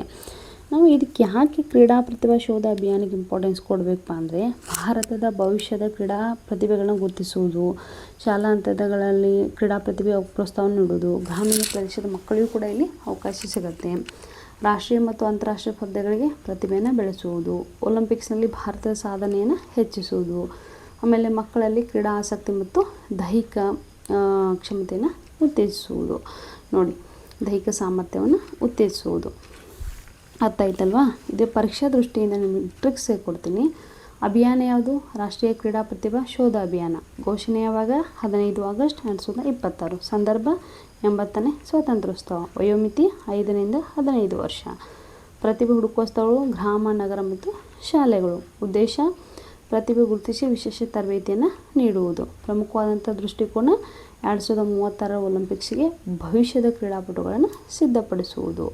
ನೋಡಿ, ಇದನ್ನು ಸಿಂಪಲ್ಲಾಗಿ ಹೇಳ್ಬೇಕಪ್ಪ ಅಂದರೆ 5ರಿಂದ 15 ವರ್ಷದ ಮಕ್ಕಳಲ್ಲಿರುವ ಕ್ರೀಡಾ ಪ್ರತಿಭೆಯನ್ನು ಗ್ರಾಮ, ನಗರ ಮತ್ತು ಶಾಲಾ ಹಂತದಲ್ಲಿ ಗುರುತಿಸಿ ಅವರಿಗೆ ಸೂಕ್ತ ತರಬೇತಿಯನ್ನು ನೀಡಿ ಭವಿಷ್ಯದ ರಾಷ್ಟ್ರೀಯ ಮತ್ತು ಅಂತಾರಾಷ್ಟ್ರೀಯ ಕ್ರೀಡಾಪಟುಗಳನ್ನಾಗಿ ಬೆಳೆಸುವ ಉದ್ದೇಶವೇ 2026 80ನೇ ಸ್ವಾತಂತ್ರ್ಯೋತ್ಸವದಲ್ಲಿ ಘೋಷಿಸಲಾಗಿರ್ತಕ್ಕಂತಹ ಕ್ರೀಡಾ ಪ್ರತಿಭಾ ಶೋಧ ಅಭಿಯಾನ ಅಂತ ಇಷ್ಟು ನೆನಪಿಟ್ಕೊಂಡ್ರೆ ಸಾಕು. ಇನ್ನು 8ನೇ ಪಾಯಿಂಟ್ಸ್, ನಿರ್ಣಾಯಕ ಖನಿಜಗಳು ಮತ್ತು ಆತ್ಮನಿರ್ಭರತೆ ಅಂತ ಕರಿತೀವಿ. ಅಂದರೆ ನಿರ್ಣಾಯಕ ತಂತ್ರಜ್ಞಾನ, ಸಂಪನ್ಮೂಲ ಮತ್ತು ಇಂಧನಕ್ಕಾಗಿ ಬೇರೆ ದೇಶಗಳ ಮೇಲಿನ ಅವಲಂಬನೆ ಕಡಿಮೆ ಮಾಡುವ ಅಗತ್ಯವನ್ನು ಪ್ರತಿಪಾದಿಸಲಾಯಿತು. ನೋಡಿ, ಇಲ್ಲಿ ಏನು ಹೇಳ್ತಾರಪ್ಪ ಅಂದರೆ, ಆತ್ಮನಿರ್ಭರದ ಭಾರತದ ಭಾಗವಾಗಿ ದೇಶದ ಭವಿಷ್ಯದ ಕೈಗಾರಿಕೆ ಶಕ್ತಿ ಮತ್ತು ತಂತ್ರಜ್ಞಾನಕ್ಕೆ ಅಗತ್ಯ ಇರ್ತಕ್ಕಂಥ ನಿರ್ಣಾಯಕ ಖನಿಜಗಳ ಬಗ್ಗೆ ಹೆಚ್ಚಾಗಿ ಮಹತ್ವವನ್ನು ಕೊಡುವಂಥ ಒಂದು ಪಾಯಿಂಟ್ಸನ್ನು ನಮ್ಮ ಪ್ರಧಾನಮಂತ್ರಿಯವರು ಹೇಳ್ತಾರೆ. ಹಾಗಾದರೆ ನಿರ್ಣಾಯಕ ಖನಿಜಗಳಂದ್ರೆ ಏನು ಅನ್ನೋಂಥ ಪ್ರಶ್ನೆ ಬರ್ಬೋದು ನಿಮ್ಮೆಲ್ಲರಿಗೂ. ನೋಡಿ, ನಿರ್ಣಾಯಕ ಖನಿಜಗಳಂದರೆ ದೇಶದ ಆರ್ಥಿಕತೆ, ಕೈಗಾರಿಕೆ ಶಕ್ತಿ, ರಕ್ಷಣಾ ವ್ಯವಸ್ಥೆ ಮತ್ತು ಆರ್ಥಿಕ ತಂತ್ರಜ್ಞಾನಗಳಿಗೆ ಅತ್ಯಂತ ಅಗತ್ಯವಾಗಿರುವ, ಆದರೆ ಅವುಗಳ ಪೂರೈಕೆಯಲ್ಲಿ ಅಡಚಣೆ ಉಂಟಾಗುವ ಸಾಧ್ಯತೆ ಇರುವಂತಹ ಖನಿಜಗಳಿಗೆ ನಾವೇನಂತ ಕರಿತೀವಿ? ನಿರ್ಣಾಯಕ ಖನಿಜಗಳು ಅಂತ ಕರಿತೀವಿ. ಇವುಗಳನ್ನು ಕಂಡಕ್ಟರ್ಗಳು, ಆಮೇಲೆ ವಿದ್ಯುತ್ ವಾಹನಗಳು, ಬ್ಯಾಟ್ರಿಗಳು, ನವೀಕರಿಸಬಹುದಾದಂಥ ಇಂಧನ, ರಕ್ಷಣಾ ತಂತ್ರಜ್ಞಾನ, ವಿವಿಧ ಉನ್ನತ ತಂತ್ರಜ್ಞಾನ ಉತ್ಪನ್ನಗಳಲ್ಲಿ ಬಳಸ್ತಾರೆ. ಇನ್ನು ರಾಷ್ಟ್ರೀಯ ನಿರ್ಣಾಯಕ ಖನಿಜ ಮಿಷನ್ ಅನ್ನುವಂಥದ್ದಿದೆ. ಅಂದರೆ ಭಾರತ ನ್ಯಾಷನಲ್ ಸರ್ಟಿಕಲ್ ಮಿನರಲ್ಸ್ ಮಿಷನ್ ಅಂತ ಕರಿತೀವಿ. ಅಂದರೆ ರಾಷ್ಟ್ರೀಯ ನಿರ್ಣಾಯಕ ಖನಿಜ ಮಿಷನನ್ನು ಆರಂಭವನ್ನು ಮಾಡಿದೆ. ದೇಶದೊಳಗಿರ್ತಕ್ಕಂತಹ ನಿರ್ಣಾಯಕ ಖನಿಜ ಸಂಪನ್ಮೂಲಗಳನ್ನು ಗುರುತಿಸಿ ಅವುಗಳನ್ನು ಅನ್ವೇಷಣೆಯನ್ನು ಮಾಡಿ ಅವುಗಳ ಲಭ್ಯತೆಯನ್ನು ಹೆಚ್ಚಿಸುವುದು ಇದರ ಪ್ರಮುಖ ಉದ್ದೇಶ. ಈಗಾಗಲೇ ನಮಗೆ 2025 ಸ್ವಾತಂತ್ರ್ಯೋತ್ಸವದ ಅಧಿಕೃತ ಮಾಹಿತಿಯೊಳಗೇನಿತ್ತು, 1200 ಸ್ಥಳಗಳಲ್ಲಿ ಅನ್ವೇಷಣೆ ನಡೆಯತೈತಿ ಅನ್ನುವಂಥ ಒಂದು ಮಾತನ್ನು ಪ್ರಧಾನಮಂತ್ರಿಗಳು ತಿಳಿಸಿದರು. ಆದರೆ ಈ ಪ್ರಯತ್ನವನ್ನು 2026 ಸ್ವಾತಂತ್ರ್ಯೋತ್ಸವದಲ್ಲಿ ಒತ್ತಿ ಹೇಳಲಾದಂತಹ ವ್ಯಾಪಕ ಆತ್ಮನಿರ್ಭರತೆ ಮತ್ತು ತಂತ್ರಜ್ಞಾನ ಸ್ವಾವಲಂಬನೆ ದೃಷ್ಟಿಕೋನದಿಂದ ಸಂಪರ್ಕವನ್ನು ಮಾಡಿದ್ದಾರೆ. ಹಾಗಾದರೆ ಆತ್ಮನಿರ್ಭರತೆ ಅಂದ್ರೇನು ಅನ್ನುವಂಥದ್ದು ನಿಮಗೆ ಪ್ರಶ್ನೆ ಬರ್ಬೋದು. ಆತ್ಮನಿರ್ಭರತೆ ಅಂದರೆ ಅಗತ್ಯವಿರುವ ವಸ್ತುಗಳು, ತಂತ್ರಜ್ಞಾನಗಳು, ಆಮೇಲೆ ಸಂಪನ್ಮೂಲಗಳಿಗಾಗಿ ಸಂಪೂರ್ಣವಾಗಿ ಇತರ ದೇಶಗಳ ಮೇಲೆ ಅವಲಂಬಿತರಾಗದೆ ದೇಶೀಯ ಸಾಮರ್ಥ್ಯವನ್ನು ಅಭಿವೃದ್ಧಿಪಡಿಸಿ ಸ್ವಾವಲಂಬಿ ಆಗುವುದು. ನೋಡಿ, ಇಲ್ಲಿ ನಿರ್ಣಾಯಕ ಖನಿಜಗಳ ವಿಷಯದಲ್ಲಿ ನಮಗೆ ತುಂಬ ಇಂಪಾರ್ಟೆಂಟ್. ಯಾವ ರೀತಿಯಾಗಿ? ದೇಶದಲ್ಲಿರುವ ಖನಿಜ ಸಂಪನ್ಮೂಲಗಳನ್ನ ಗುರುತಿಸ್ಬೇಕಾ, ಹೊಸ ಖನಿಜ ನಿಕ್ಷೇಪಗಳನ್ನು ಅನ್ವೇಷಣೆ ಮಾಡಬೇಕಾ, ಖನಿಜ ಸಂಸ್ಕರಣೆ ಮತ್ತು ಮೌಲ್ಯವರ್ಧನೆ ಹೆಚ್ಚಿಸಬೇಕಾ, ಕೈಗಾರಿಕೆಗಳಿಗೆ ಅಗತ್ಯವಾದಂಥ ಕಚ್ಚಾ ವಸ್ತುಗಳ ಪೂರೈಕೆ ಖಚಿತಪಡಿಸಬೇಕಾ, ವಿದೇಶಿ ಪೂರೈಕೆಯ ಮೇಲಿನ ಅತಿಯಾದ ಅವಲಂಬನೆಯನ್ನು ಕಡಿಮೆ ಮಾಡ್ಬೋದು, ಆಮೇಲೆ ಖನಿಜ ಆಧಾರಿತ ತಂತ್ರಜ್ಞಾನ ಮತ್ತು ಕೈಗಾರಿಕೆ ದೇಶೀಯ ವಾಗಿ ಅದನ್ನು ಬಲಪಡಿಸುವುದು. ಅಂದರೆ ಒಟ್ಟಾರೆಯಾಗಿ ಕೈಗಾರಿಕಾ ಮತ್ತು ತಂತ್ರಜ್ಞಾನ ಕ್ಷೇತ್ರಗಳ ತಂತ್ರಾತ್ಮಕ ಸ್ವಾಯತ್ತತೆ ಅನ್ನುವಂಥದ್ದು ಇಲ್ಲಿ ಹೆಚ್ಚಿಗೆ ಆಗುತ್ತೆ. ಯಾಕೆ ನಮ್ಮ ಭಾರತಕ್ಕೆ ಇದ್ರ ಇಂಪಾರ್ಟೆನ್ಸ್ ಹೇಳಿದಾರಪ್ಪ ಅಂದರೆ, ನಿರ್ಣಾಯಕ ಖನಿಜಗಳ ಲಭ್ಯತೆ ಹೆಚ್ಚಿದರೆ ನಮ್ಮ ಭಾರತದಲ್ಲಿ ಏನಾಗುತ್ತೆ, ಖನಿಜ ಸಂಪನ್ಮೂಲ, ಕೈಗಾರಿಕೆ, ತಂತ್ರಜ್ಞಾನ, ಶಕ್ತಿ, ರಕ್ಷಣಾ ಸಾಮರ್ಥ್ಯ, ಆತ್ಮನಿರ್ಭರ ಭಾರತ ಆಗಿ ಅನ್ನುವಂಥ ಒಂದು ಸರಪಳಿ ಮೇಲೆ ಇದು ಮತ್ತಷ್ಟು ಬಲವಾಗುತ್ತೆ. ಸರಪಳಿ ಯಾವ ರೀತಿ ಹೇಗಿರುತ್ತೆ ಅಂದರೆ, ಖನಿಜ ಸಂಪನ್ಮೂಲ, ಆಮೇಲೆ ಕೈಗಾರಿಕೆ, ಆಮೇಲೆ ತಂತ್ರಜ್ಞಾನ, ಶಕ್ತಿ, ರಕ್ಷಣಾ ಸಾಮರ್ಥ್ಯ, ಆತ್ಮನಿರ್ಭರ ಭಾರತ ಅನ್ನುವಂಥ ಒಂದು ಸರಪಳಿ ಇಲ್ಲಿ ಬರುತ್ತೆ. ನೋಡಿ, ಇಲ್ಲಿ ವಿಶೇಷವಾಗಿ ನಾವು ನೆನಪಿಟ್ಟುಕೊಳ್ಳೋದೇನಪ್ಪ ಅಂದರೆ, ಸೆಮಿಕಂಡಕ್ಟರ್, ಬ್ಯಾಟ್ರಿ, ವಿದ್ಯುತ್ ವಾಹನ, ನವೀಕರಿಸಬಹುದಾದ ಇಂಧನ ಮತ್ತು ಉನ್ನತ ತಂತ್ರಜ್ಞಾನ ಕ್ಷೇತ್ರಗಳ ಬೆಳವಣಿಗೆ ತುಂಬ ಇಂಪಾರ್ಟೆಂಟ್ ಆಗ್ತವೆ. ನಾವು ಪರೀಕ್ಷಾ ದೃಷ್ಟಿಯಿಂದ ಯಾವ ರೀತಿಯಾಗಿ ಇದನ್ನು ನೆನಪಿಟ್ಕೋಬೇಕು? ಸಿಂಪಲ್ಲಾಗಿ ವಿಷಯ ಏನು? ನಿರ್ಣಾಯಕ ಖನಿಜಗಳು ಮತ್ತು ಆತ್ಮನಿರ್ಭರತೆ. ಪ್ರಮುಖ ಮಿಷನ್ ಯಾವುದು? ರಾಷ್ಟ್ರೀಯ ನಿರ್ಣಾಯಕ ಖನಿಜ ಮಿಷನ್ ಅನ್ನುವಂಥದ್ದು. ಮುಖ್ಯ ಉದ್ದೇಶ ನಿರ್ಣಾಯಕ ಖನಿಜಗಳ ದೇಶೀಯ ಲಭ್ಯತೆಯನ್ನು ಹೆಚ್ಚಿಸುವುದು. ಅಗತ್ಯ ಇರುವಂಥ ಕ್ಷೇತ್ರಗಳು ಶಕ್ತಿ, ಕೈಗಾರಿಕೆ, ತಂತ್ರಜ್ಞಾನ, ರಕ್ಷಣೆ. ಪ್ರಮುಖ ಪ್ರಯೋಜನ ವಿದೇಶಿ ಅವಲಂಬನೆ ಕಡಿಮೆ ಮಾಡುವುದು. ಅಂತಿಮ ಗುರಿ ತಂತ್ರಾತ್ಮಕ ಸ್ವಾವಲಂಬನೆ ಮತ್ತು ವಿಕಸಿತ ಭಾರತ at 2047. ನೋಡಿ, ಇದನ್ನು ಕೂಡ ಒಂದೇ ಸಾಲಿನಲ್ಲಿ ನಿಮಗೆ ಸಿಂಪಲ್ಲಾಗಿ ಹೇಳ್ಕೊಡ್ತೀನಿ. ನಮ್ಮ ಭಾರತದ ಶಕ್ತಿ, ಕೈಗಾರಿಕೆ, ಉನ್ನತ ತಂತ್ರಜ್ಞಾನಕ್ಕೆ ಅಗತ್ಯವಾದಂತಹ ನಿರ್ಣಾಯಕ ಖನಿಜಗಳನ್ನ ದೇಶದಲ್ಲಿ ಅನ್ವೇಷಣೆ ಮಾಡಿ ಅವುಗಳ ಪೂರೈಕೆಯನ್ನು ಬಲಪಡಿಸುವ ಮೂಲಕ ಆತ್ಮನಿರ್ಭರ ಮತ್ತು ತಂತ್ರಜ್ಞಾನದಲ್ಲಿ ಸ್ವಾವಲಂಬಿ ಭಾರತ ನಿರ್ಮಿಸುವುದು ಇದರ ಪ್ರಮುಖ ಉದ್ದೇಶ. ಇಲ್ಲಿವರೆಗೂ ಕೂಡ ನನಗೆ ಗೊತ್ತಿರುವಂತಹ ಮಾಹಿತಿನ ನಿಮಗೆ ಎಕ್ಸ್ಪ್ಲೇನ್ ಮಾಡುವಂಥ ಒಂದು ಸಣ್ಣ ಪ್ರಯತ್ನವನ್ನು ನಾನು ಮಾಡಿದ್ದೀನಿ. ನೋಡಿ, ಪರೀಕ್ಷೆಗೆ ಉಪಯುಕ್ತವಾದಂಥ 1 ಲೈನ್ಗಳ ಟ್ರಿಕ್ಸನ್ನು ನಿಮಗೆ ಕೊನೆಯದಾಗಿ ಹೇಳಲಿಕ್ಕೆ ಇಷ್ಟಪಡ್ತೀನಿ. ವಿಷಯ ಮತ್ತು ಮಾಹಿತಿ. ಇದೆಷ್ಟನೇ ಸ್ವಾತಂತ್ರ್ಯೋತ್ಸವ? 80. ಎಷ್ಟು ವರ್ಷ ಪೂರ್ಣಗೊಂಡಿದೆ? 79. ಸ್ಥಳೀಯಲ್ಲಿ ಕೆಂಪುಕೋಟೆ, ದೆಹಲಿ. ಮೋದಿಯವರ ಸತತ ಭಾಷಣಗಳ ಸಂಖ್ಯೆ ಎಷ್ಟು? 13ನೇದು. ಭಾಷಣದ ಕೇಂದ್ರ ಥೀಮ್ ಸಪ್ತಧಾರ, ಅಂದರೆ 7 ಶಕ್ತಿಗಳು. ಒಂದೇ ಮಾತ್ರ ವಿಶೇಷತೆ, ಮೊದಲ ಬಾರಿಗೆ ಸಂಪೂರ್ಣ 6 ಪದ್ಯ ಗಾಯನವನ್ನು ಮಾಡಿದೆ, ಅಂದರೆ 150 ವರ್ಷಗಳ ಸ್ಮರಣೆ. AI ತರಬೇತಿ 1 ಕೋಟಿ ಯುವಕರು. ಸೆಮಿಕಂಡಕ್ಟರ್ ಹೊಸ ಘಟಕಗಳು 7ರಿಂದ 8 ವರ್ಷ, ಅಂದರೆ 1ರಿಂದ 2 ವರ್ಷಗಳಲ್ಲಿ. ಪ್ರಮುಖ ಇಂಧನದ ಗುರಿ 2047, ಅಂದರೆ 100 ಗೀಗಾವ್ಯಾಟ್. ಹೊಸ ಪರಮಾಣು ರಿಯಾಕ್ಟರ್ಗಳು 5, 6ರಿಂದ 7 ವರ್ಷಗಳಲ್ಲಿ. ಪರಮಾಣು ಕಾಯ್ದೆ ಉಲ್ಲೇಖ ಶಾಂತಿ ಕಾಯ್ದೆ, ಅಂದರೆ SHANTI 2025. ಸೌರಶಕ್ತಿ ಫಲಾನುಭವಿ ಮನೆಗಳು ಸುಮಾರು 50 ಲಕ್ಷ PM ಸೂರ್ಯಘರ್ ಯೋಜನೆಯಡಿಯಲ್ಲಿ. ಕ್ರೀಡಾ ಪ್ರತಿಭಾ ಶೋಧ ವಯೋಮಿತಿ 5ರಿಂದ 15 ವರ್ಷಗಳು. ಭಾರತ ಆತಿಥ್ಯ ವಹಿಸುವ ಒಲಿಂಪಿಕ್ಸ್ 2036. ಭಾರತ ಆತಿಥ್ಯ ವಹಿಸುವ ಕಾಮನ್ವೆಲ್ತ್ ಗೇಮ್ಸ್ 2030. ಇಲ್ಲಿ ಕನ್ಫ್ಯೂಸ್ ಆಗಬೇಡಿ, ಒಲಿಂಪಿಕ್ಸ್ ಮತ್ತು ಕಾಮನ್ವೆಲ್ತ್ ಗೇಮ್ಸ್. ಅಂತಿಮ ಗುರಿ ಏನು? ವಿಕಸಿತ ಭಾರತ at 2047. ನೋಡಿ, ನನ್ನೆಲ್ಲ ಆತ್ಮೀಯ ಸ್ಪರ್ಧಾರ್ಥಿ ಮಿತ್ರರೇ, 2026 ಸ್ವಾತಂತ್ರ್ಯ ದಿನಾಚರಣೆಯಿಂದ ನಮ್ಮ ಸನ್ಮಾನ ಶ್ರೀ ಪ್ರಧಾನಮಂತ್ರಿಯವರು ಏನು ಮಾಡಿದರು, ಪ್ರಮುಖವಾದಂತಹ ಘೋಷಣೆಗಳ ಬಗ್ಗೆ ಲೇಖನ ಮಾಡಿದರು. ಅದರ ಬಗ್ಗೆ ಸಂಪೂರ್ಣವಾದಂತಹ ಮಾಹಿತಿಗಳನ್ನು ನಿಮಗೆ ಈ ವಿಡಿಯೋದಲ್ಲ ಪಾಯಿಂಟ್ ಹೇಳಿದ್ದೀನಿ. ಅದೇ ರೀತಿಯಾಗಿ ನಾನು ಎಕ್ಸ್ಪ್ಲೇನ್ ಕೂಡ ಮಾಡಿದ್ದೀನಿ. ಇದೇ ರೀತಿಯಾಗಿ ನನ್ನೆಲ್ಲ ವಿಡಿಯೋಗಳನ್ನು ನೋಡ್ತಾ ಇರಿ, ಶೇರ್ ಮಾಡ್ತಾರೆ, ಸಪೋರ್ಟ್ ಮಾಡ್ತಾರೆ ಅಂತ ಹೇಳ್ತಾ, ಇಂದಿನ ಕರೆಂಟ್ ಅಫೇರ್ಸ್ ನಿಮ್ಮೆಲ್ಲರಿಗೂ ಉಪಯುಕ್ತವಾಗಲಿದೆ ಅಂತ ಹೇಳ್ತೀನಿ. ಎಲ್ಲರಿಗೂ ನಮಸ್ಕಾರ.